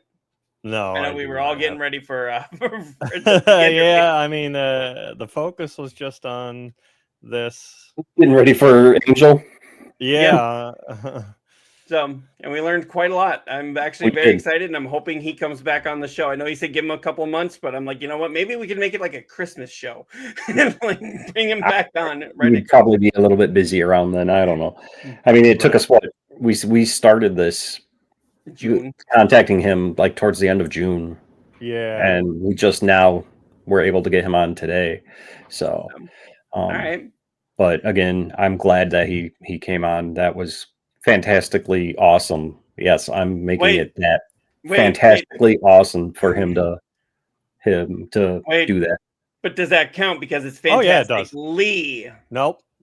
It's got the root word. So I also saw used the Fantastic his, what is Four. it, Fantabulous or whatever. Fantabulous. Angel said in the beginning. Oh, phenomenal. Phenomenal. I used that. Angel said that phenomenal was his that thing. was our first count. Yeah. And that's when I said my friend used to say Fantabulous all the time, and it was like, okay, would you stop? I knew it was something. now that he's not on the show, the rest of our show is going to go downhill from here. So, like he was it. He was our draw. Right. But yeah, one thing that I usually do here, for anybody that hasn't watched, we do Cyclops reviews, where we usually review like trailers, video games, movies, TV shows, and we do it a little differently, where a lot of people go from a case of 1 to 5, where 1 being the worst and 5 being the best. We do it the exact opposite. We do I give it 1 eye, 2 eyes, 3 eyes, 4 eyes, or 5 eyes, and the least amount of eyes is how good it is, because that means I couldn't take my eye off of it, and 5 eyes means that I was looking everywhere but where I should have, because it was boring. And I'm going to review the latest episode of South Park because fuck reasons. Reasons, yes. I haven't seen it yet. Christy Nome is actually like the head of ICE. She's like pretty much the poster child of ICE, the Immigration Customs Enforcement. And she also is known to have shot her own dog because reasons, you know. And South Park took a huge aim at her this week, and it was glorious. It really was. It didn't have a whole lot of like belly laughs, like, oh my god, that's the funniest thing ever. But it was like, if you watch the story, they had enough laughs. They had a great structure for the story. South Park, you know what? I'm going to say it. I'm going to quote Donald Trump Jr. South Park doesn't miss. And he's right. I know that I thought I read that Paramount is standing behind them, saying yes. that you know, we stand behind them, that what they're doing is great, and it's bringing in people. Like, what does it matter? It's making the money, right? And you know, of course, you know, dumbass in the office is saying, "Oh, it's horrible. Nobody watches it anymore." Yes, they do. They're still relevant in this day and age. Well, it's kind of funny because when this show was being advertised, the White House actually took their image that they had created for the show and then put it on their website. And that's when Trey Parker said, "So wait, we are relevant? Wait, you just told us we weren't." You know? I saw that. Didn't you use it for like some recruitment for ICE or something? Yeah. And then Trey Parker used the hashtag eat a bag of dicks. My spirit animals. But yeah, Christy Nome was savagely taken down. I mean, it's South Park. What else do you expect? If they're going to take you down, they're not going to be. That's just the thing about South Park, is South Park doesn't hold back regardless of who they're taking down, which is brilliant on their part, because, you know, if somebody's like, "Oh, you were doing this about me," and they're like, "Yeah, but we." Storm hit. We also did this, and this about person A, B, and C. There you go. No, I'm here. You froze I'm there. fine for on a my second. end. Oh. Huh. So Anyway, yep, but but it's South Park. I mean, pretty much. My thing is, if you get offended by what South Park's saying by you, grow up, because they don't just go after one person. It's not like they just sit there and just nitpick at one person all the time. That would be petty. Yep. They go after everybody. I mean, literally, they've Right. gone No after matter Justin who you are. Bieber. They go after Barbara Streisand. They've gone after Right. Tom Cruise. Tom Cruise won't come out of the closet.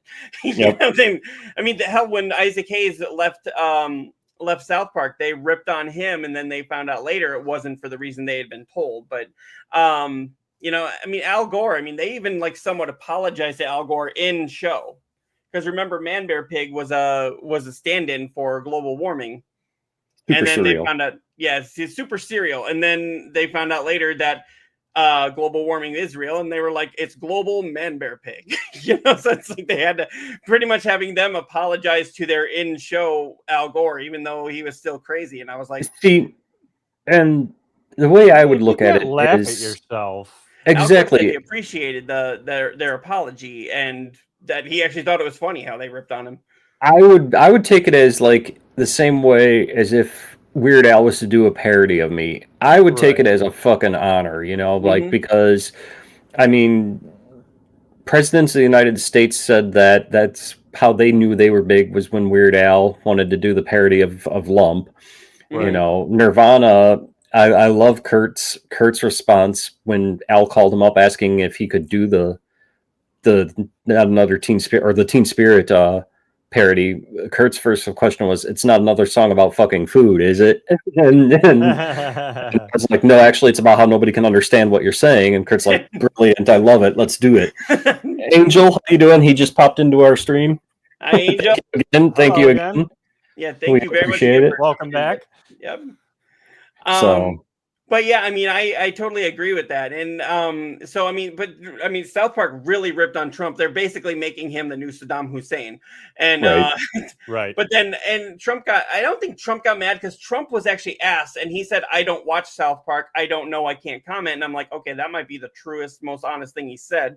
And then when his staff was asked, that's when they were the ones that kind of threw the fit about it. And now this week, JD Vance, the vice president, was parodied in this one. And he's only in there for just a couple of seconds, but he said, okay, I guess that means I've made it now that I've been on South Park. And I'm like, is anybody on the right page here? Right. Right. One of them says I don't watch it. The other one says they're not relevant. And the other one says this means I've made it. And Trump's own son said South Park doesn't miss. So Right. Shenanigans comes back. If they get offended by their actions being ripped apart, maybe they need to look in the mirror. mhm. Yep. Yeah, but it does say here, Christy Nome, so her depiction of South Park evidently alluded to the attention that she has sought by staging photos at ice raids and in the front of a packed cell at the notorious, I don't know how to say that, is that Secot prison in El Salvador, where the Trump administration has deported immigrants. Now I'm not going to go through this whole thing here, but basically when she's asked about her portrayal here, she says it's childish and petty, basically. And I'm like, yeah, of course you would say that. You're dog killer, you know. And yep, so yeah, this, like I said, this goes on and on and on. I'm not surprised that she feels like that, but as for my rating here, this is the first one to get this. I give it 1 eye. Nice. That means Is that it's your the first best one? it can be. Yeah. Huh. I've had Yeah. 1.5, and I've He's had at 1.5. That's right. He's giving it 2 Okay, eyes. to borrow your rating system, the new Baby Metal album is 1 eye. Yep. Okay. Well, I have not heard the new Baby Metal, so. But yep. So like I said, 1 eye means that it's the best. 5 eyes means I couldn't pay attention. This is 1 eye was focused on the episode the entire time. Very nice. I need an emoji with just an eye. That's what I need. Right. Right. Maybe we can get Tio to make you a badge of just the 1 eye for your stream. That would be awesome. Cool. That was a wink, but you don't know it because it's just an eye. So, But you know, people ask me, like, why do you Thanks, make fun Looker. of this all the time? But it's like, you know what? I got stuck with this. I didn't want it, but I'm stuck with it. So I'm going to have fun with it. yep. Yeah. So, You gotta. Might as well You laugh gotta. at your own expense than have it people, making fun of you. Yep. right. We With really your- just with your- gotta. Oh, I'm sorry. Go ahead. Just take your weakness and turn it into a strength. Yeah. Just the other stories that we had here. This is kind of sad, but Hulu is fully combining with Disney Plus and expand globally. This is what we know, but basically, so when Disney bought Fox, Fox had a majority stake in Hulu. So when Disney bought Fox, they bought their majority stake in Hulu, and they've been running Hulu and Disney Plus Right, separately. they've been doing them side by side. Yeah, so but it sounds like they're really just consolidating this and gonna make this all there. So basically, get rid of Hulu and make it all Disney Plus, and then put like parental stuff in there because I mean they are already showing things I was like gonna say Deadpool, but they've kind Here's the of thing. like done that. I'm They've been pretty sure trying to I've push read. you. I'm pretty sure I've read somewhere that they're still going to also keep it separate apps. So it's like, what's the fucking point? Other than, I mean, you can have it all under one umbrella, but I thought I read somewhere that they're going to stay as separate apps as well. Let me see if I Hulu can will become find that. available internationally once the merger happens next year. So I think that's the problem. Like maybe Hulu's only US, and now it'll be able to, if it's on Disney, then it's all over. it's type so thing. weird though because I remember when Netflix and Hulu were the only two streaming services, or at least the only Right. two that Well, I mattered. mean, Hulu started out as one of those, pirate sites that you would go to, Mhm. and then they got slapped on the wrist, and so they had to go legitimate. Oh, okay. No, I misread it. So they're going to have one unified app, but you can still do standalone subscriptions. Okay. Ah, But again, what's the point then? Because then you're running it through two different billing systems. Yeah.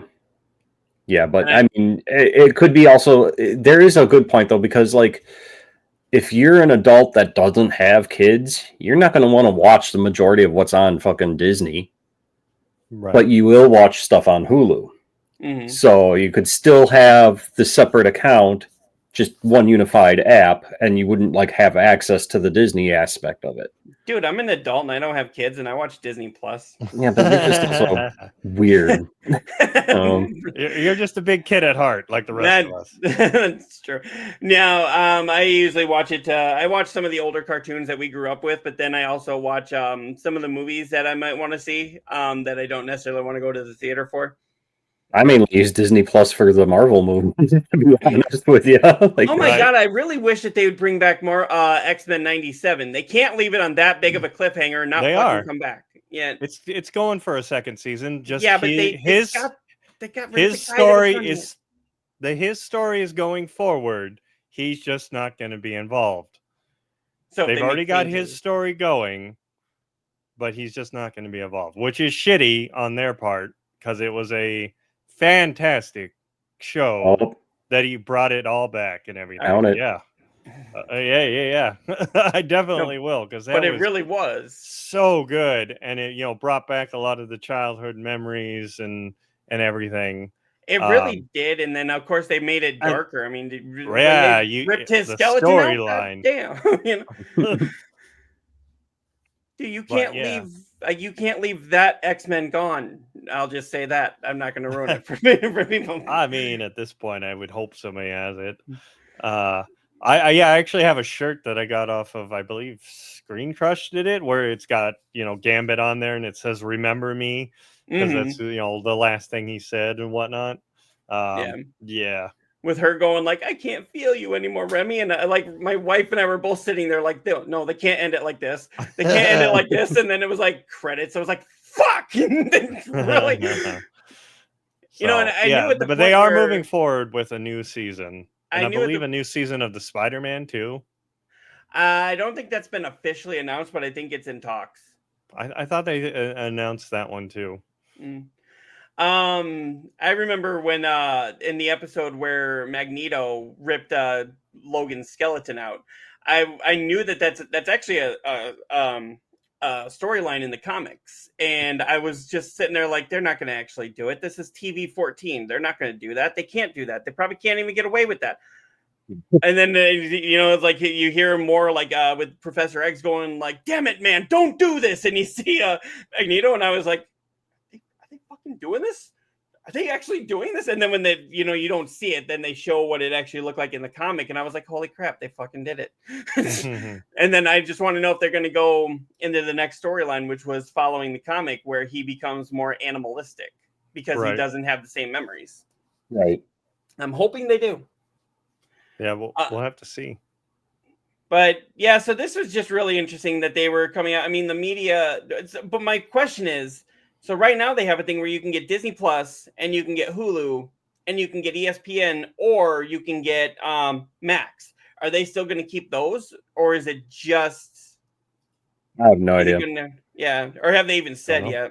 I don't think they've said. I don't even think they've gotten that far. They've just put out the announcement that they're finally merging, which they've been kind of trying to push you to go more into the Disney Plus and get your normal stuff you would from Hulu anyways. Mm-hmm. So they were kind of getting you ready for this, which it is what it is. As long as I can get to my content that I watch on Hulu, then I don't care which app I'm going through. Like the great What We Do in the Shadows. Yes. Mm-hmm. That, I think the wife and I, our guilty pleasures, The Masked Singer, we watched that on there. Lego Masters. I was watching The Bear through there, which I have to watch the Bear season. The Bear is great. Oh yes, I've heard. I only just came in on it the last season it was out. Yeah, and I was like, oh my god, I was blown away. So I have to go watch this new season of that. Yeah. I just saw a show advertised for the first time called Snowfall. Apparently, the entire series is on Hulu, and it looks like it's like one of those. I don't want to say like Breaking Bad, but it's like one of those like drug running kind of shows where they it's like the cops versus bad guys, but it really looked good. I have not seen it, but the new Alien thing is on there, right? Alien Earth. Yeah.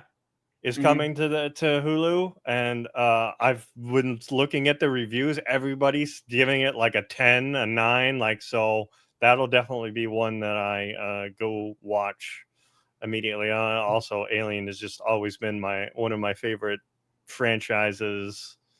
I've watched everything, even though it was crap. Aliens versus Predator, or no one really liked Resurrection, but I like that one. I also like 3 too, but most people don't like that.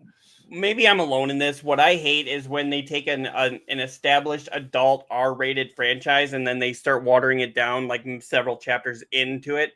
It's right. They try and make it broader to get more people in. Yeah, because like that was my problem with RoboCop. The first one, amazing. Second one, okay, a decent sequel.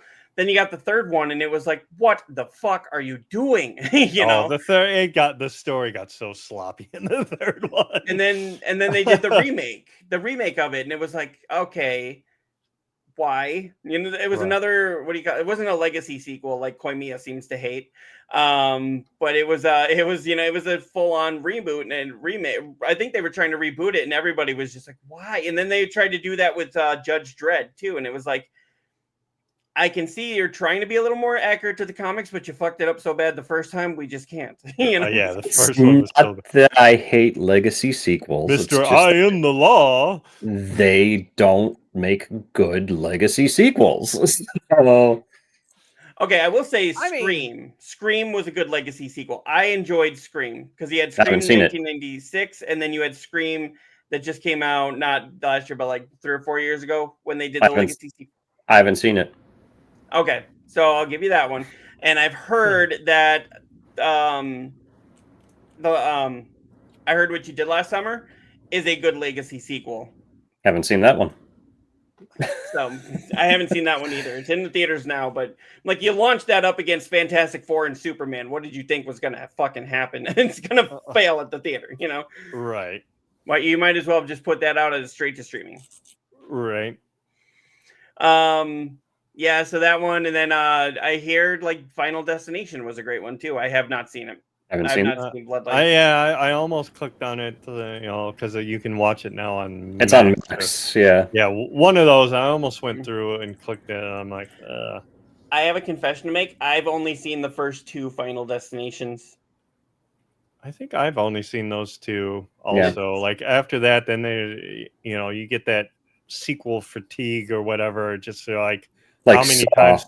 But Jesus How many Christ, times how can many you times? redo the same fucking thing over and over Right. again? the thing with Saw, the first movie was great, especially the way that it ended. It was it was like, wow, this was more psychological with the slasher elements. Then after that, it was just like, hey, what's the most creative way we can kill people? It's like, hey, you're gonna give me a good story. What's the greatest way we can kill people? But are you gonna give me a great story? Which is why I do appreciate John Wick, and then the spin-off Ballerina. It's like, okay, on the one hand, it's like you said, oh, what new way can we kill somebody? But at least John Wick has a story too, like, and I've even only seen Ballerina the does. first John Wick. I haven't seen the other ones. Those are good. The story Those are is good. be nice to animals or he'll fucking kill you. That's smart. Yep. I mean, I know they elaborate more, but I think they said, actually, speaking of that, the Ballerina, the spin-off one, I think they took a hit on that one. It didn't do as good as they wanted it to. I think it lost I'm sure like it didn't. 98 million. Because it wasn't about John Wick. Right. But, but I thought it was really good. In that same vein. I think it was a TV show or something, wasn't there? They did do a John Wick TV show, but it wasn't with Keanu Reeves, which is right. Like it wasn't, but it was in that universe. Yeah. I've heard of it. I actually just saw something recently. Apparently, the studio was very close to canceling John Wick. And Eva Longoria from Desperate Housewives fame actually got a hold of the script. I think she was a producer for the company that was putting out John Wick, and she got a hold of the script, and she was like, "Why are you looking to cancel this?" And they said it's just going to cost too much money because this and the action sequences and that. And she literally said, "You're not canceling this," and wrote him a check. And because of that, she got an executive producer credit. And I'm sure she got a nice little paycheck out of that. Oh yeah. Right. But I'm like, of all actors or actresses that could have saved a movie like that, it's Eva Longoria, who is most known for being on Desperate Housewives. I'm like, really? I guess. But then again, I mean, Lucille Ball is known for, right. She did a lot. Yeah, she did a lot for Star Trek. It was actually because of her that it got on the air. So, actually, I think the director of the John Wicks, his next project is going to be the new Highlanders that are coming. They just announced that That's what we Batista is going to be the bad guy in that. They named off a couple other people that are going to be in there. But yeah, so he's kind of over that whole franchise now on their reboots and whatnot, along with having the John Wick thing. I was just reading. You know who that is, right? The director of John Wick.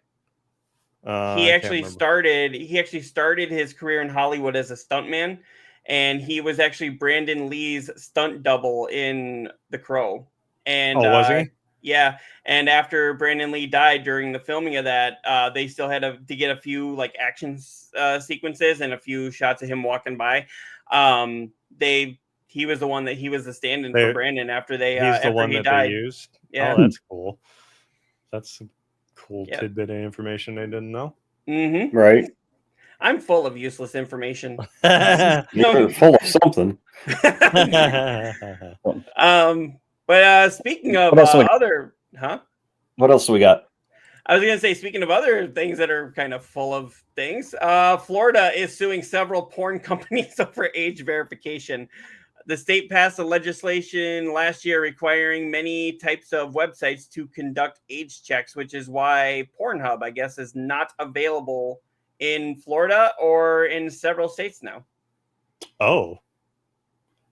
Okay. Because I'm not in the porn things. So. No, but Pornhub apparently they took this stance where they feel that forcing an age verification on here is would not only cost the company a lot of money to implement, but they also say it's against. They feel it's against their constitutional right that they're being censored because of their content. And it's like I kind of see where they're going here with the whole First Amendment, but at the same time, this is porn. It should not just be readily available to kids. Right. And it shouldn't be, if an underaged person is being shown, that shouldn't be shown. So you have to verify, how old they are. But and I thought that was the standard in that industry. They always have to get like all your information, or the girls, look at the IDs and all that. And then, you have to keep records of it if you're doing that. So I don't know why they think that they're exempt. I just love this right here. The lawsuit today targets the companies behind several porn sites, including X Videos, XNX, XNXX, Bang Bros, and Girls Gone Wild, which I didn't even think was around anymore. Yeah, I didn't even think Girls Gone Wild was around anymore.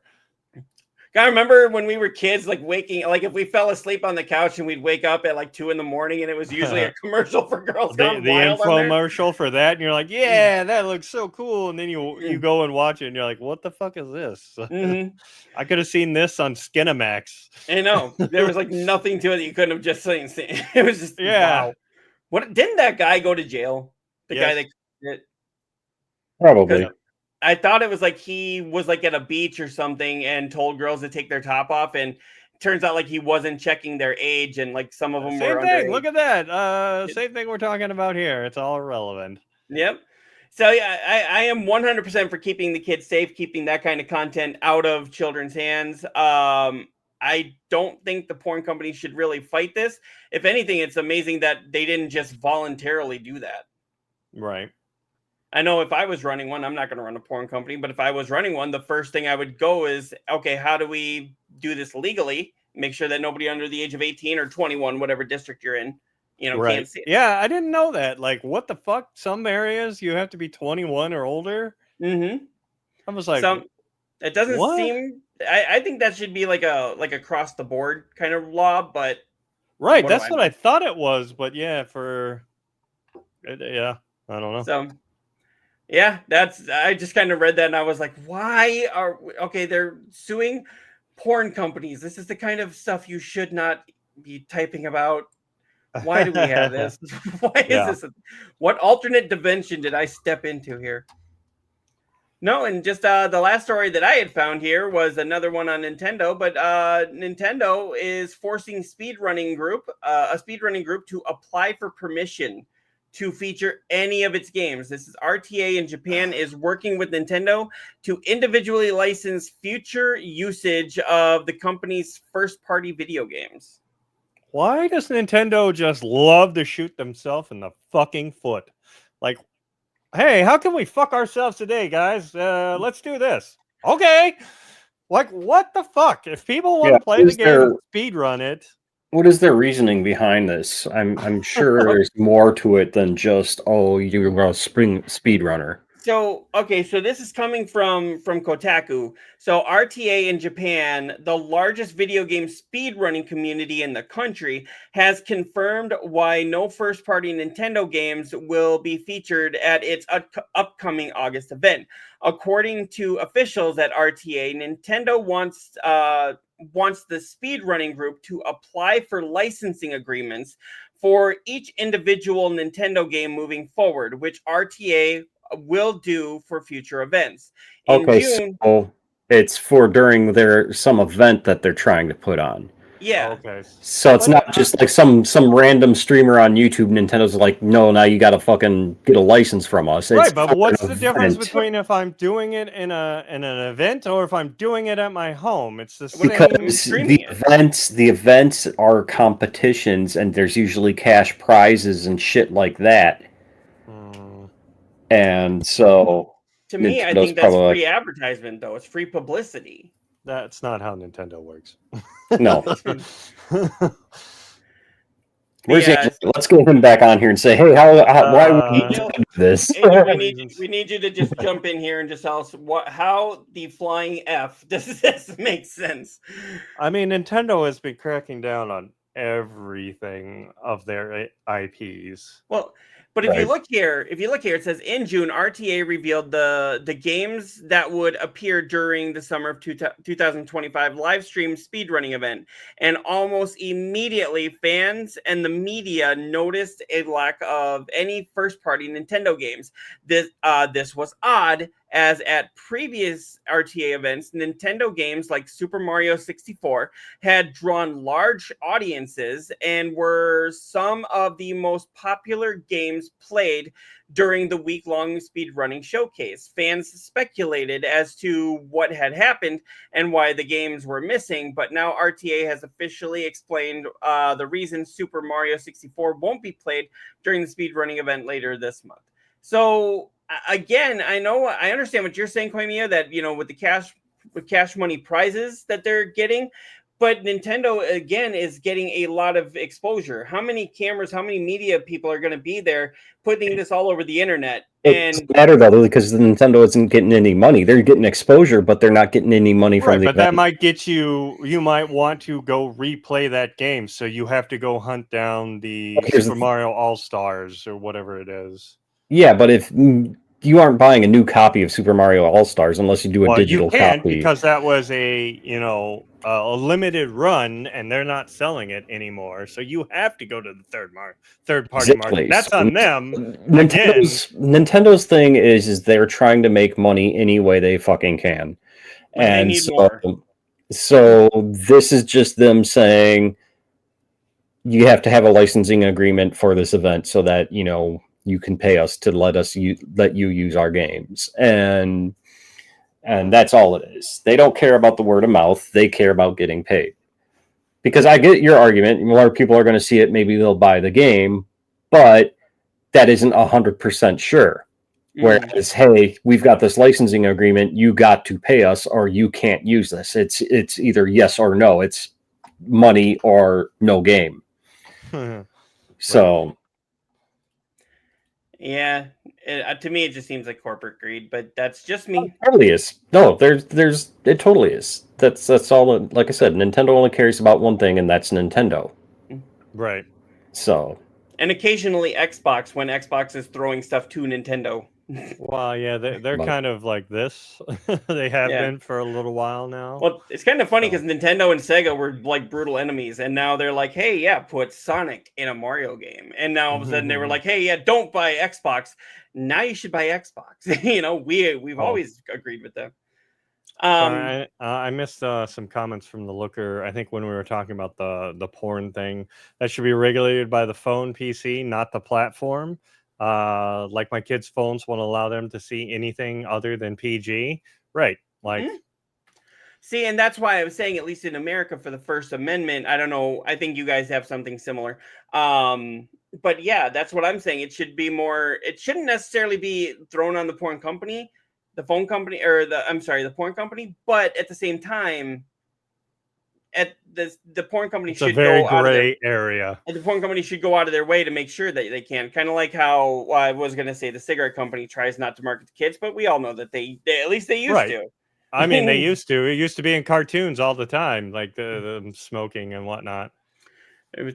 I remember when they had cigarettes in a vending machine. You could just like put money in there and pull them out. My mom used to actually give me couple of coins and go like, hey, go give me a packet of Marlboro Lights. And I would do that, and nobody thought anything of it. Right. My grandfather actually tells me times about how he could just go down to the store with a note and come back with like a 40 for his dad, some like cigarettes. And yeah, it's totally fine. Cool. Yeah, them days are done. Yeah. Oh, do that today and you are instantly canceled. Mm-hmm. Right. But yeah, that was the only stories that I had here. Was there anything else you guys wanted to bring up? No, I'm good. It's getting to be dinner time here soon. Our interview with Angel went a little longer than expected, but which was totally fine. I was totally glad that he spent more time asking the questions and answering everybody's, and hopefully the looker got his questions all sorted and whatnot. I think we already got him on Beam, but hopefully he'll start using it more. Mhm. And for me, from my point of trying to use it, I think that it definitely needs to integrate into OBS a little bit better, because the few times I've tried to do it through OBS, like it just hasn't worked as well as I thought it would. What, Maybe I Beam? need, yeah, for See, I me. haven't had any problems with it. I've heard a couple of my friends have had problems with it as well, like getting dropped frames and shit like that. But I Right. personally have not had any problems with it. So, Yeah. but then I have that weird ass issue trying to use my PlayStation with it. So I mean, it's Right. different for everybody. Right. So yeah, I think what I was going to try. I was going to try and try meld, Yeah. and then have that be my Beam one, because it Mhm. integrates better, I believe, into that one. Yeah. Where it's easier. But Yeah. I mean, we use it for this, which works out great, so we can hit a bunch of destinations through one thing. Yeah. Yeah. We just need to hit up StreamYard and get them to integrate it so that we can The chat. bring the chat in. Yeah, have the uni chat come in. All right. Yeah, I think this was probably one of the best shows that we've had in a while. But thanks to Angel. I mean, last month, we had Borg Queen on. I think that was a phenomenal episode. Now we had Angel on. So. I've been, we had Frank in our chat. I've been talking to Frank about possibly having him on. Oh, that'd be cool. So, he's down. Just we gotta, schedule it in advance so he can work around his work schedule and shit. Right. But if you aren't following Frank, you should check him out. He's a big Battlefield COD streamer. But he does a lot of cool stuff too on the side, especially on Twitter. He does a lot of ads and things like that, and he's very productive. So awesome. But yeah, definitely give him a follow and check him out. Yeah, definitely. But all right, yeah, sounds like that's it for everybody. So, we want to thank everybody for coming and hanging out with us. Looker, thank you for all of the questions. Everybody watching who was asking questions to the CEO, to Angel, thank you very much. And hopefully you'll come back. We will be back on here next week. And remember, haters gonna hate, and gamers got a game. All right, guys, talk to you later. Laters. Good night, everybody.